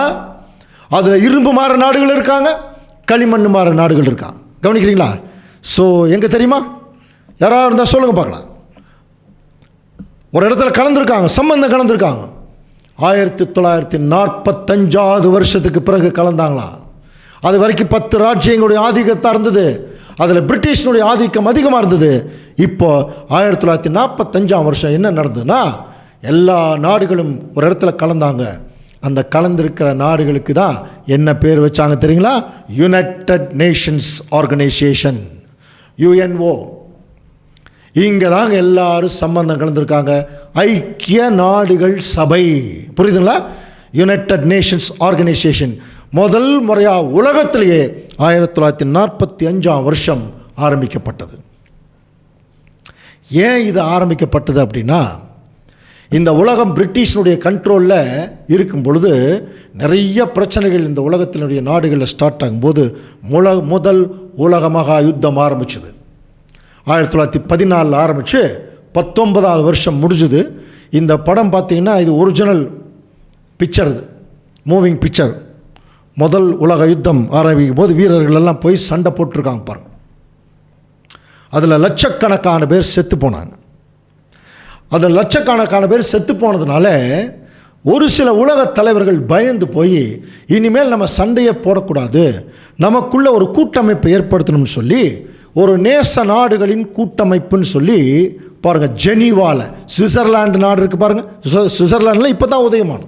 அது அந்த ஐரோப்பிய நாடுகளில் ஒன்று, ஏற்கனவே சொன்னோம் இல்லையா? அப்போது இந்த சுவிட்சர்லாண்டில் ஜெனீவாவில் பார்த்தீங்கன்னா 1920 வருஷம் நவம்பர் மாதம் 15 லீக் ஆஃப் நேஷன்ஸ்ன்னு சொல்லி ஒரு ஆர்கனைசேஷன் ஆரம்பித்தாங்க, நேச நாடுகளின் கூட்டமைப்பு. இப்போ கூட சமீபத்தில் இலங்கையில எல்லாம் சண்டை நடந்தபோது பாருங்கள், இவங்க ஜெனீவா ஒப்பந்தத்தை மீறுறாங்கன்னு எல்லாம் சொல்லுவாங்க. நிறைய பேருக்கு இந்த ஜெனீவா ஒப்பந்தம்னு என்னென்னு தெரியாது. இதுதான் 1920 வருஷம் கொண்டு வந்த ஜெனீவா ஒப்பந்தத்தில் என்னென்ன இருக்குன்னா, போர் செய்யும் போது, ஒரு நாடுகளுக்கு இடையில் போர் வரும்போது குழந்தைகளையும் பெண்களையும் தாக்கிடக்கூடாது. இதெல்லாம் இந்த ஒப்பந்தம். குழந்தைகளையும் பெண்களையும் தாக்கிடக்கூடாது. அதே மாதிரி செஞ்சிலுவை சங்கம் போய் அந்த அடிபட்டவர்களுக்கு உதவி செய்யும் போது செஞ்சிலுவை சங்கத்துக்கு அனுமதி கொடுக்கணும். இதெல்லாம் தான் அந்த ஒப்பந்தத்தில் இருக்குது. புரியுதுங்களா? ஸோ இந்த ஜெனீவா ஒப்பந்தம் தான் அங்கே நடந்தது 1920 வருஷம். இந்த நேச நாடுகளின் கூட்டமைப்பு எதுக்கு ஆரம்பித்தாங்க? இனிமேல் நம்ம சண்டையே போடக்கூடாதுன்னு. ஆனால் அடுத்த 15வது வருஷத்துலேயே 1939 வருஷம் பார்த்தீங்கன்னா 2வது உலக மகா யுத்தம் ஆரம்பிச்சது. அதெல்லாம் தனியாக பேசணுன்னா மணிக்கணக்கில் பேசலாம். அதில் தான் நமக்கு நல்லா தெரியும், ஜப்பான் இருக்கிறவங்க, ஜப்பான்காரர் என்ன செஞ்சாங்கன்னா, அமெரிக்காவினுடைய பேர்ல் ஹார்பர்னு சொல்லி முத்து துறைமுகம்னு சொல்லி ஒரு துறைமுகத்தில் இருந்த நிறைய கப்பல்கள் மேலே கொண்டு போய் குண்டை போட்டான். அதில் அமெரிக்கா என்கிற ஜெயிண்ட் பயங்கரமான கோபம் வந்து கவனிச்சு பார்த்தீங்களா? 1945 வருஷம் ஆகஸ்ட் மாதம் 6ஆம் தேதி முதல் முறையாக லிட்டில் பாய் என்கிற ஒரு அணுகுண்டை கொண்டு போய் ஹிரோஷிமா என்கிற நகரத்தின் மேலே போட்டான். லட்சக்கணக்கான ஜனங்கள் அப்படியே நிமிஷத்தில் செத்து போயிட்டாங்க, கருகிட்டாங்க. அப்படியே கவனிச்சு பாருங்கள். அடுத்தது 3 நாள் கழித்து 9ஆம் தேதி நாகசாகியில் கொண்டு போய் அணுகுண்டை போட்டாங்க. ஒரு பயங்கரமான தாக்குதல் இந்த பூமியில். உலகமே நடுங்கிட்டாங்க அணுகுண்டை பார்த்து. கவனிச்சிங்களா? பயங்கரமான ஒரு தாக்குதல். அப்படியே நின்ன இடத்துல கருகி செத்து போயிட்டாங்களா லட்சக்கணக்கான ஜனங்கள். இன்னைக்கு வரைக்கும் ஜப்பானில் அதனுடைய எஃபெக்ட் இருக்குன்னு சொல்லிட்டு இருக்கிறாங்க அன்புக்குரிய சகோதர சகோதரர்களே. அப்படின்னா அந்த அணுகுண்டினுடைய தாக்கம் எப்படி இருந்திருக்கு பாருங்க. இந்த படத்தை பாருங்கள். இதுதான் அணுகுண்டினுடைய தாக்கம் பாருங்கள். ஒரு நகரம் எப்படி காடு மாதிரி ஆயிடுச்சு பாருங்க. ஸோ இதை பார்த்துட்டு தான் மறுபடியும் உலக தலைவர்களெல்லாம் பயந்து போய், புரியுதுங்களா, இனிமேல் எந்த நாடுகளுக்கு இடையிலும் சண்டை வரக்கூடாது, நம்ம சமாதானமாக இருக்கணும்னு சொல்லி சமாதானத்திற்கென்று ஆரம்பிக்கப்பட்டது தான் உலக சமாதானத்தை ஏற்படுத்தணும். உலக சமாதானத்திற்கென்று ஆரம்பிக்கப்பட்டது தான் ஐக்கிய நாடுகள் சபை. கவனிங்க, ஐக்கிய நாடுகள் சபை. ஆனால் இன்னைக்கு வரைக்கும் எந்த நாட்டிலையும் அவங்க சமாதானத்தை ஏற்படுத்த முடியல. கவனிச்சு பாருங்க, எந்த நாட்டிலையும். பாருங்க, இப்போ உக்ரைன் வார் நடந்துட்டுருக்கு. உக்ரைன் ரஷ்யா வார், இஸ்ரேல் வார், அதுக்கு முன்னாடி நிறையா கொரியா யுத்தங்கள் நடந்தது, வியட்நாம் யுத்தம் நடந்தது, ஏகப்பட்ட போர்கள் நடந்தது. எந்த போர்களையும் இந்த ஐக்கிய நாடுகள் சபையினால் சமாதானத்தை ஏற்படுத்த முடியாது. பைபிளில் தான் சொல்லுது. ஏன் தெரியுங்களா? ஏன் தெரியுமா சமாதானத்தை ஏற்படுத்த முடியாது? இந்த பூமியில் சமாதானம் வரணும்னா சமாதான கர்த்தர் வரணும். கவனிங்க, ஆண்டவர் இயேசு கிறிஸ்து வந்தால் மட்டும்தான் இந்த பூமியில் சமாதானம் வரும். அப்படின்னு இவங்கெல்லாம் என்ன பண்ணிட்டு இருக்கிறாங்க? எரேமியா 6:14 வாசிக்கலாம். சமாதானம் இல்லாதிருந்தும் சமாதானம் சமாதானம் என்று சொல்லி என் ஜனத்தின் காயங்களை மேற்பூச்சாய் குணமாக்குகிறார்கள். பார்த்தீங்களா, பூசி மெழுகிட்டு இருக்கிறாங்களா அன்புக்குரிய சகோதர சகோதரர்களே. சமாதானம் அன்னைக்கெல்லாம் அப்படி தான் பண்ணாங்க, இன்னைக்கு அதே மாதிரி தான் பண்ணிட்டு இருக்கிறாங்க. சமாதானத்தை இவர்களால் ஏற்படுத்த முடியாது. அதனால தான் இங்கே பார்த்தோம், இரும்பு களிமண்ணோட ஒட்டுமா? ஒட்டாது. ஒருத்தருக்கு ஒருத்தர் ஒட்டிக்க மாட்டாங்க. இன்னைக்கு பாருங்க, இந்தியாவும் பாகிஸ்தானும் நிரந்தரம் இல்லாத மெம்பர்கள். இங்கே ஐக்கிய நாடுகள் சபையில் சமாதானம், ஆனால் பார்டரில் அடிச்சுக்கிட்டு தான் இருக்கிறோம். அதே மாதிரி சைனாவும் அதே மாதிரி தான். எல்லா நாடுகளும் அப்படி தான் இருக்கிறாங்க. அங்கே ஐக்கியமாக இருக்கிறாங்க, பார்டரில் ஒருத்தருக்கு ஒருத்தர் ஒட்டிக்கிறதே இல்லை. ஸோ அதனால் இனி சமாதானம் கிடைக்குமான்னா எரேமியா என்ன சொல்லுது பாருங்கள். எரேமியா 8:15 சமாதானத்திற்கு காத்திருந்தோம், பிரயோஜனமில்லை, ஆரோக்கிய காலத்திற்கு காத்திருந்தோம், இதோ ஆபத்து வரப்போகிறது. கவனிங்க, இப்படியே இந்த உலகம் போயிருந்து நினச்சிடாதீங்க. இந்த உலகத்திற்கு முடிவு வந்தாச்சு. அதனுடைய நிகழ்ச்சிகள் தான் இந்த பூமியில் நடந்துட்டு இருக்குது. அப்படின்னா என்ன புரிஞ்சுக்கலாம்னா, இந்த 2ஆம் உலகம் சாத்தானுடைய கட்டுப்பாட்டுக்குள் இருக்கு. உலக ஜனங்களை அலக்கழிச்சிட்டு இருக்கிறான். எல்லாரும் பாவம் ரொம்ப கஷ்டப்படுறாங்க. ஆண்டவர் சீக்கிரம் வர்றார். வந்த உடனே இந்த 2ஆம் உலகத்தினுடைய அமைப்புகள் எல்லாத்தையும் வெளியெடுக்க போறார். அப்படின்னு இந்த 2ஆம் உலக அரசாங்கங்களுக்கும் அமைப்புகளுக்கும் ஆபத்து, அதானுடைய அர்த்தம். ஒரு மகா பெரிய ஆபத்து வரப்போகிறது. 3ஆம் உலக யுத்தம் என்கிற ஒரு போர்வையில் வரப்போகுது. கவனிக்கிறீங்களா? இதைத்தான் ஆகாய் தீர்க்கதரிசி எழுதுகிறார். சேனைகளின் கர்த்தர் சொல்லுகிறார், கொஞ்ச காலத்துக்குள்ளே இன்னும் ஒரு தரம் நான் வானத்தையும் பூமியும் சமுத்திரத்தையும் வெட்டாந்தரையும் அசைய பண்ணுவேன், சகல ஜாதிகளையும் அசைய பண்ணுவேன். இன்னும் கொஞ்ச நாளில் சகல ஜாதிகளும் ஆடி போவாங்க.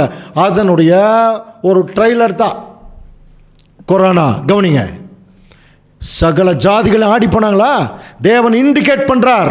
ஆண்டவர் இயேசு கிறிஸ்துடைய அவர் வர்றார். அவர் வரும்போது இந்த உலகம் ஆடி போயிருக்கிறதுக்கு அடையாளம் தான். கொள்ளை நோய்கள் படிச்சோம் இல்லையா? கொரோனா வந்துச்சு, வந்தோடனே பயந்தாங்க. இப்போ மறுபடியும் பழைய நிலைமைக்கு ஜனங்க போயிட்டாங்க. இனி அடுத்தது இதை விட மிகப்பெரிய பிரச்சனை தான் வரும். என்ன பிரச்சனைன்னு கேட்காதீங்க, நம்ம ஜோசிகாரில் இல்லை, பைபிள் இருக்கிறத மட்டும்தான் சொல்ல முடியும். ஆனால் வரும், மிகப்பெரிய பிரச்சனை வரும். கவனிக்கிறீங்களா? ஸோ இதெல்லாம் பின்னாடி ரொம்ப துல்லியமான தீர்க்கு தரிசனங்களாக நம்ம பார்க்கலாம். ஆனால் என்னென்னு பார்த்தீங்கன்னா, சகல ஜாதிகளையும் அசைய பண்ணுவேன், சகல ஜாதிகளாலும் விரும்பப்பட்டவர் வருவார் அப்படின்னு இருக்கு. அப்போ ஒரு முறை இந்த உலகம் முழுவதும் அசையும் போது தான் ஆண்டவர் இயேசு கிறிஸ்து வருவாருங்கிற ஒரு தீர்க்கு தரிசனம். ஆனால் இந்த இடத்துல விரும்பப்பட்டவர் வருவாருங்கிறது ஆண்டவர் இயேசு கிறிஸ்து தான் நம்ம புரிஞ்சுக்கிட்டா கூட, இது இங்கிலீஷில் அப்படி இல்லை. அது எப்படி தெரியுங்களா இருக்குது பாருங்கள். இந்த மூன்றாம் உலக யுத்தம் வரும் பொழுது சகல ஜாதிகளும் அசையும். அப்போது I will shake all nations, the desire of all nations shall come அப்படின்னு என்ன அர்த்தம்? எல்லா ஜாதிகளும் விரும்பினது வரும்னு அர்த்தம். கவனிக்கிறீங்களா? அப்போது இந்த சகல ஜாதிகளையும் அசையும் போது எல்லா ஜாதிகளை என்ன விரும்புகிறாங்க தெரியுங்களா? ஒரு நல்ல ஆட்சி இந்த பூமியில் வராதா, அதை தாங்க விரும்புகிறாங்க. இன்னைக்கு வரைக்கும் அது யாருமே கொடுக்கல. புரியுதுங்களா? இதைத்தான் சொல்கிறார், அந்த ராஜாக்களின் நாட்களில். புரிஞ்சுங்களா? இப்போ இவங்க எல்லாம் இப்போ ஆட்சி பண்ணிட்டு இருக்கும்போது, இந்த ராஜாக்களின் நாட்களில் பரலோகத்தின் தேவன் என்றென்றைக்கும் அழியாத ஒரு ராஜ்யத்தை ஏற்படுத்துவார். எக்ஸாக்டாக கவனிங்க அன்புக்குரிய சகோதர சகோதரர்களே, நாம் உயிரோடு இருக்கிற காலத்திலேயே அதான் அந்த வசனம் சொல்லுது, அந்த ராஜாக்களின் நாட்களில். அப்படின்னா புரிஞ்சுக்கலாமா? அப்போ இவர்கள் எல்லாம் பாருங்கள், ஒருத்தருக்கு ஒருத்தர் ஒட்டிக்க மாட்டாங்க, எல்லாம் ஒன்றா சம்பந்தம் கலந்துட்டு இருக்கிறாங்க.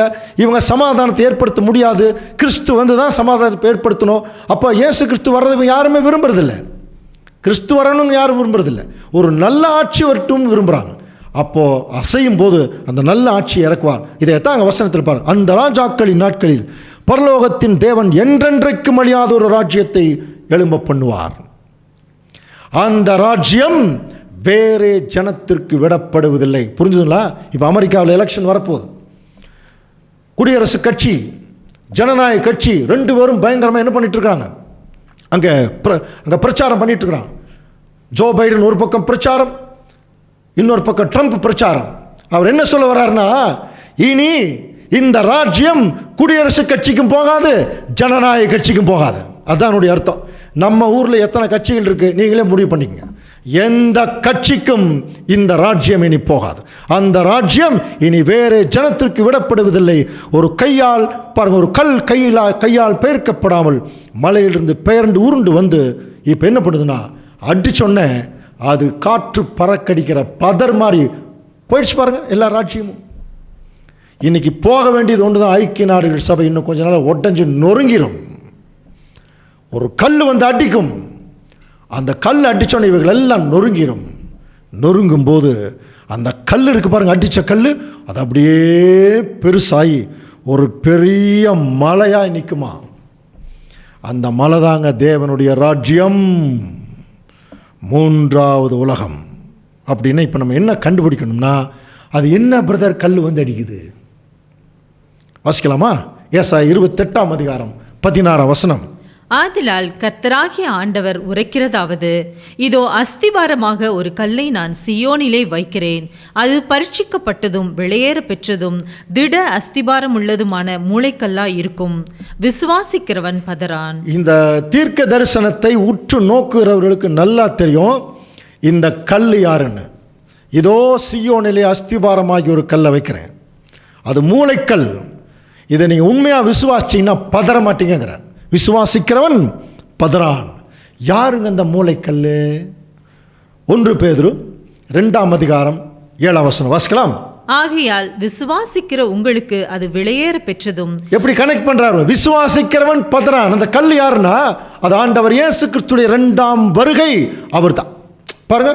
அவர் விசுவாசிக்கிற உங்களுக்கு அது வெளியேற பெற்றது.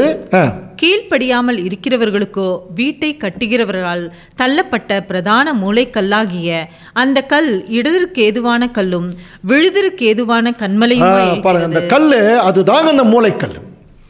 அது விசுவாசிக்கிறவங்களுக்கு அது வெளியேறப்பட்ட கல், விசுவாசிக்காமல் போகிறவங்களுக்கு அது விழுகிறதுக்கு ஏதுவான கண்மலை ஆயிடுமா. கவனிக்கிறீங்களா? ஸோ அப்போது இந்த கண்மலை, இந்த கல் என்னன்னு பார்த்தீங்கன்னா, ஆண்டவர் இயேசு கிறிஸ்துடைய 2ஆம் வருகை வந்தோடனே அவருடைய ராஜ்யம் வரும்போது ரொம்ப சின்னதாக இருக்கும். சின்னதாக வந்து அடித்தோடனே எல்லா ராஜ்யங்களும் நொறுங்கும் போது அந்த கல் என்ன ஆகிடுமா, ரொம்ப பெருசாக மாறும். கவனிக்கிறீங்களா? இப்போ இது என்ன அப்படிங்கிறத கண்டுபிடிக்கணும்னா, இந்த கல் ஆண்டவர் இயேசு கிறிஸ்துங்கிறது ஓரளவுக்கு நமக்கு புரியுது. கிறிஸ்து வந்து அடிக்க போகிறார்.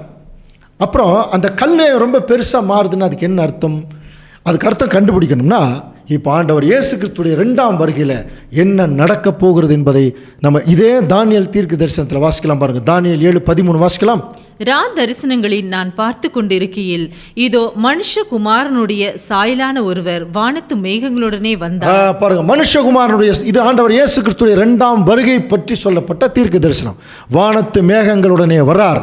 அப்படி வரும்போது அதிலேயே 14 வசனம் பாருங்க, சகல ஜனங்களும் ஜாதியாரும் பாஷைக்காரரும் அவரையே சேவிக்கும்படி அவருக்கு கர்த்தத்துவமும் மகிமையும் ராஜரீகமும் கொடுக்கப்பட்டது. கவனிக்கிறீங்களா? எல்லா ராஜ்யங்களும் அவரை சேவிக்கணுமா. அவருக்கு கர்த்தத்துவம்னா தெரியும் இல்லையா? கிறிஸ்மஸ் டைமில் படிப்போம் இல்லையா? கர்த்தத்துவம் அவர் தோளின் மேல் இருக்கும். கர்த்தத்துவங்கிறது அப்படின்னு என்ன அர்த்தம்? த கவர்மெண்ட்டுன்னு அர்த்தம். புரியுதுங்களா? ஸோ கவர்மெண்ட் அவருடைய கையில் இருக்குமா. சகல கவர்மெண்ட் அதிகாரம் கையில் இருக்கும். அது எப்படி இருக்கும்னா நீங்காது. அப்போ இன்னைக்கு இருக்கிறதெல்லாம் நீங்கிறது, அழிஞ்சு போகிறது. அப்போ நீங்காத ஒரு ராஜ்யம் ஆண்டவர் இயேசு கிறிஸ்துடைய கையில் இருக்குமா. கவனிக்கிறீங்களா? கிறிஸ்து வருவார், எல்லாத்தையும் நொறுக்குவார். அப்போ ராஜ்யம் அவருடைய கைக்கு போயிடும். ராஜாதி ராஜாவா கிறிஸ்து அங்கே உட்காந்துருப்பார். ரொம்ப நாளைக்கு முன்னாடி ராஜாதி ராஜாவா யார் உட்காந்துருந்தது? பாபிலோன் ராஜா நேபுகாத். அவர் தன்னை என்ன நினச்சார்? நான் தான் உலகத்துக்கே ராஜான்னு பொத்துன்னு கீழே விழுதார். அன்னையிலிருந்து எல்லா ராஜ்யங்களும் கீழே விழுக ஆரம்பித்தது. ஒன்று மட்டும் மேலே எந்திரிச்சு நிற்கும்னா இந்த கிறிஸ்துவுடைய ராஜ்யம்தான். கிறிஸ்து வந்து என்ன செய்கிறார்னா எல்லா ராஜரீகத்தையும் அவர் கையில் எடுக்கும்போது அவர் அந்த கல், அதான் சின்ன கல். இந்த ராஜ்யம் அவர் மட்டும் அரசாள போகிறாரா? இதை தாங்க 2ஆம் உலக சப்ஜெக்டில் கேட்டோம். எல்லாவற்றையும் விட்டு விட்டு உங்கள் பின்னாடி வந்தமே என்ன கிடைக்கும்னு பேதுரு கேட்கும்போது ஆண்டவர் என்ன சொன்னார்? இன்னைக்கு என்னை யார் பின்பற்றி வந்தீங்களோ நான் சிங்காசனத்தில் உட்காரும்போது என்னுடைய சிங்காசனத்தில் உட்காருவீங்க சொன்னார் இல்லையா? அவரோட கூட பாடுபட்டால் அவரோட ஆளுகை செய்வோம். வசனம் படிச்சிருக்கோம் இல்லையா? இப்போ பாருங்கள், அதற்கு ஆதாரமான வசனம் அதிலேயே தானியேல் 7:18 வாசிக்கலாம். அதாவது ஆண்டவர் இயேசு கிறிஸ்து சகல கர்த்தத்துவம் அவர் கையில் கொடுக்கப்படும். 18ஆம் வசனம் பாருங்க, ஆனாலும் உன்னதமானுடைய பரிசுத்தவான்கள் ராஜரீகத்தை பெற்று என்றென்றைக்கும் உள்ள சதா காலங்களிலும் ராஜ்யத்தை சுதந்திரித்துக் கொள்வார்கள். புரியுதுங்களா? இயேசு கிறிஸ்து ராஜ்ய பாரத்தை எடுத்துட்டார்னா அவர் மட்டும் ஆட்சி செய்ய போறதில்ல. உன்னதமானுடைய பரிசுத்தவான்கள் ராஜரீகத்தை பெற்று இன்னும் கொஞ்சம் பேர் அவருடைய ராஜரீகத்துக்குள்ள ராஜாவா வந்து உட்கார போகிறார்கள். புரியுதுங்களா? அவங்களுடைய செலக்ஷன் தான் இப்போ நடந்துட்டுருக்கு. அவங்க எத்தனை பேர்னு பைபிள் இருக்கு, வாசிக்கலாம் இன்னும் கொஞ்ச நாளில். இயேசு கிறிஸ்துவோட இந்த உலகத்தை அரசாள போகிற ராஜாக்களுடைய செலெக்ஷன் தாங்க இந்த பூமியில் இப்போ நடந்துட்டுருக்கு. அந்த ராஜாக்கள் யார் தெரியுமா? இப்போ உட்காந்து கேட்டுருக்கிறீங்க பாருங்க, நீங்கள் தான். இனி வரக்கூடிய ராஜ்யத்தில் உண்மையாலுமே கர்த்தருக்கு பின்னாடி போனீங்கன்னா, இப்போ ஏன் இந்த ரகசியத்தை நமக்கு சொல்கிறாருன்னா, ஒரு ராஜாவாக போகிறவங்களுக்கு ஏற்கனவே இருக்கிற ராஜாக்களுடைய அந்த அந்த நிகழ்ச்சிகள்லாம் தெரியணும் இல்லையா? அந்த ஹிஸ்ட்ரி தெரியணும். அதுக்கு தான் இப்போ நமக்கு அதை சொல்லிட்டு இருக்கார். அப்போது எத்தனை பேர் அவரோட சேர போகிறாங்க என்று சொல்லி பார்க்கும்போது, இன்றைக்கி ஒரு கல் வந்து அடிச்சிருக்கு. அந்த கல் சின்னதாக இருக்குது. இப்போ இந்த படத்தை பார்த்தீங்கன்னா ஒரு கல் வந்திருக்கு, சில கற்கள் கீழே இருக்குது பார்த்தீங்களா? இந்த கல் என்ன ஆகணும்? எல்லாரும் ஒவ்வொரு கல்லோட போய் சேரணும். அதைத்தான் 1 பேதுரு 2ஆம் அதிகாரம் 4ஆம் வசனம் வாசிக்கலாம். மனுஷரால் தள்ளப்பட்டதாயினும் தேவனால் தெரிந்து கொள்ளப்பட்டதும் விளையேற பெற்றதுமாய் இருக்கிற ஜீவனுள்ள கல்லாகிய அவரிடத்தில் சேர்ந்தவர்களாகிய நீங்களும். பாருங்க அன்புக்குரிய சகோதர சகோதரர்களே, கொஞ்சம் முக்கியமான ஒரு விஷயம். இப்போ அந்த அடித்த கல் சின்ன கல் தான். அது வந்து எல்லாத்தையும் நொறுக்கிட்டு இந்த கல் ரொம்ப மலையாயிடுச்சான். அப்போ ஒரு சின்ன கல் ஒரு பெரிய மலை ஆகணும்னா 2 ஆப்ஷன் தான். இப்போ நீங்கள் தான் சொல்லணும். 2 ஆப்ஷன் தான். ஒன்று, அந்த கல் வளரணும். இன்னொன்று, அந்த கல்லோட நிறைய கற்கள் சேரணும். கவனிக்கிறீங்களா? இந்த 2 ஆப்ஷன் தான். இதில் எது கரெக்டு? 1 2? இப்போ வாசிங்க 1 பேதுரு 2:4. மனுஷரால் தள்ளப்பட்டதாயினும் தேவனால் தெரிந்து கொள்ளப்பட்டதும் விலையேற பெற்றதுமாயிருக்கிற ஜீவனுள்ள கல்லாகிய அவரிடத்தில் சேர்ந்தவர்களாகிய நீங்களும். அப்போ நம்மெல்லாம் யாருங்க? அந்த பில்டிங்கில் ஒவ்வொரு கல் மாதிரி. அதற்கு ஆண்டவர் இயேசு கிறிஸ்து தலைக்கு மூளைக்கல். இப்போ பாருங்கள், சேர்ந்தவர்களாகிய நீங்களும் ஜீவனுள்ள கற்களைப் போல ஆவிக்கேற்ற மாளிகையாகும் இயேசு கிறிஸ்து மூலமாய் நீங்கள் ஆவிக்கேற்ற அந்த பலிகளை செலுத்தும்படி கட்டப்பட்டு வருகிறீர்கள். இன்றைக்கி அதுதாங்க நடக்குது. இன்றைக்கி கிறிஸ்தவ மண்டலத்திலிருந்து ஒரு சிலரை தேவன் கூப்பிட்டு இயேசு கிறிஸ்து என்கிற மூளைக்கல்லுக்கு பின்னாடி இருக்கிற ஜீவனுள்ள கல்லாக, ஜீவ பலி செலுத்தக்கூடிய கற்களாக ஒரு சிலரை மட்டும்தான் கூப்பிட்றாங்க. அப்படி இருக்கிறவங்களுக்கு தான் இந்த அழைப்பு. இந்த கற்கள் எல்லாம் என்னைக்கு கூட போய் சேருதோ அது ஒரு பெரிய மலையாகும். அந்த மலைக்கு பேர் தான் மூன்றாவது உலகம், தேவனுடைய ராஜ்யம். அப்போது இந்த படத்தை பாருங்கள், இயேசு கிறிஸ்து என்கிற தலைங்கிற ஒரு கல் வந்தாச்சு. இப்போ இந்த தலையோட அநேக சரீரம்ங்கிற கற்கள் என்னாகணும்? சேரணும். இதை தாங்க ஆண்டவர் இயேசு கிறிஸ்து சொன்னார். வெளிப்படுத்தல் 3:21 வாசிக்கலாம். நான் ஜெயம் கொண்டு என் பிதாவினுடைய சிங்காசனத்திலே அவரோட கூட உட்கார்ந்தது போல ஜெயம் கொள்ளுகிறவன் எவனோ அவனும் என்னுடைய சிங்காசனத்தில் என்னோட கூட உட்காரும்படிக்கு அருள் செய்வார். பாருங்க, நான் ஜெயம் கொண்டு என் பிதாவின் சிங்காசனத்திலே உட்கார்ந்தது போல ஜெயம் கொள்ளுகிறோம். அப்போ இங்கே ஒரு ஜெயம், ஒரு ஜெயிக்கணுமா? ஜெயிக்கணும்னா இங்கே என்ன நடக்கணும்? இங்கே ஒரு போராட்டம் அல்லது ஒரு போட்டி இருக்கணும் இல்லையா? அது என்ன போராட்டம்ங்கிறது அடுத்த வரக்கூடிய நாட்கள் நம்ம பார்க்கலாம். இன்னொரு வசனம் கூட பாருங்கள், அவரோடைய பாடுகளை சகித்தோமானால் அவரோட ஆளுகையும் செய்யலாம். வசனம் இருக்கா?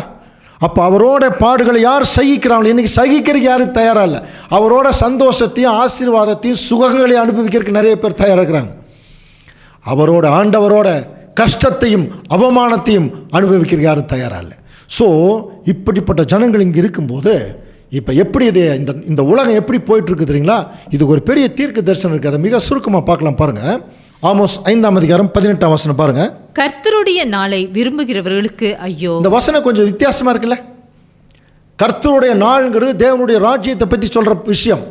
ஆனால் என்ன சொல்கிறாருன்னா, கர்த்தருடைய நாளை விரும்புகிறவர்களுக்கு ஐயோ. எப்படி இதுதாங்க தீர்க்க தரிசன பாஷை. அது வெளிச்சமாக இராமல் அந்தகாரமாக இருக்குமா அப்படின்னா புரியுதுங்களா? கர்த்தருடைய நாள்ங்கிறது இயேசு கிறிஸ்துடைய ராஜ்யம். இந்த பூமியில் அவர் வரார். வரும்போது இந்த உலக ராஜ்யங்கள் வெளியே போகும். அவருடைய ராஜ்யம் அதுதான் கர்த்தருடைய நாள். இந்த கர்த்தருடைய நாள்ங்கிற அவருடைய ராஜ்யத்தை இன்றைக்கி யார் விரும்புகிறாங்க அப்படின்னா, இன்றைக்கி இருக்கக்கூடிய ஐக்கிய நாடுகள் சபை என்ன சொல்கிறாங்கன்னா, நீங்கள் வர வேண்டாம், நாங்களே இங்கே பூமியில் சமாதானத்தை ஏற்படுத்திக்கிறோம், நீங்கள் சமாதான கர்த்தர் வர வேண்டாம் அப்படின்னு சொல்லி கர்த்தருடைய நாளை இவங்க விரும்புகிறாங்களா? இவங்களுக்கு தான் ஐயோ. அப்போ இயேசு கிறிஸ்து வந்துட்டு அவருடைய நாள் இந்த பூமியில் ஸ்டார்ட் ஆகிடும். அது எப்படி இருக்குமா? சிங்கத்துக்கு தப்பினவனுக்கு கரடி எதிர்பட்டது போலவும். கவனிங்க, என்ன அழகான உதாரணம் பாருங்க. சிங்கத்துக்கு தப்பிச்சு ஒருத்தன் வந்தால் கரடி எதிர்பட்டது போலவும், அல்லது கரடிக்கு தப்பிச்சு வீட்டுக்குள்ளே வந்து சோத்து மேலே கை வச்சா அவனை பாம்பு கடித்த மாதிரி இருக்குமா? அதுதான் இப்போ இன்னைக்கு ஒரு சிறந்த உதாரணம். இந்த பூமி 3 மிகப்பெரிய பிரச்சனைக்குள்ளே போயிட்டுருக்கு அன்புக்குரிய சகோதரர்களே. புரியுதுங்களா? சிங்கத்துக்கு ஒருத்தன் தப்பிச்சு வந்தால் கரடிக்கு எதிர்பட்ட மாதிரி இருக்கான். கரடிக்கு ஒருத்தர் தப்பிச்சு போயிட்டான்னா பாம்பு கடிச்சிருங்கிறார். 2க்கு தப்பிச்சிட்டான், கரடிக்கு பாம்பு கடிச்சிருமா? அப்படின்னா இந்த பூமி ரொம்ப நாளாக சிங்கத்தினுடைய கையில் இருந்தது. புரியுதுங்களா? தீர்க்க தரிசன பாஷை. சிங்கம்ங்கிறது ராஜாக்கள். எப்படி எல்லாத்துக்கும் தலைமையாக இருந்து எல்லாத்தையும் நொறுக்குது, அந்த மாதிரி ரொம்ப நாளாக, ரொம்ப நூற்றாண்டுகளாக இந்த பூமி ராஜாக்களுடைய கண்ட்ரோலில் தான் இருந்தது. இன்னும் சொல்ல போனால் ஜஸ்ட் ஒரு நூற்றாண்டுக்கு முன்னாடி வரைக்கும் இந்த பூமி ராஜாக்கள் கண்ட்ரோல் தான். கடைசியாக சூரியன் அஸ்தமிக்காத ராஜா மாதிரி பிரிட்டிஷ் வந்தான். இந்த சிங்கம் அவனுடைய எம்பளமே சிங்கம் தான், தெரியுங்களா? பிரிட்டிஷனுடைய எம்பளமே சிங்கம் தான். ஸோ சிங்கம் கையில் இருந்து தான் அந்த உலகம் முழுவதும். அதுக்கு தப்பிச்சு கொஞ்ச நாள் இந்த இடைப்பட்ட காலத்தில் கரடிக்கிட்ட மாட்டுச்சான். கரடினா கொள்கைகள். கரடி யார் தெரியுங்களா? கம்யூனிசம். இந்த பூமியில் ரஷ்யா, அதுக்கப்புறம் பார்த்தீங்கன்னா ரஷ்யா கொஞ்சம் பெரிய டெவலப் ஆச்சு, கம்யூனிச கொள்கைகள் ஜாஸ்தியாச்சு. அதுக்கப்புறம் ரஷ்யாவும் கீழே விழுந்து இப்போ பாம்பு கிட்ட மாட்டிடுச்சா அந்த உலகம்.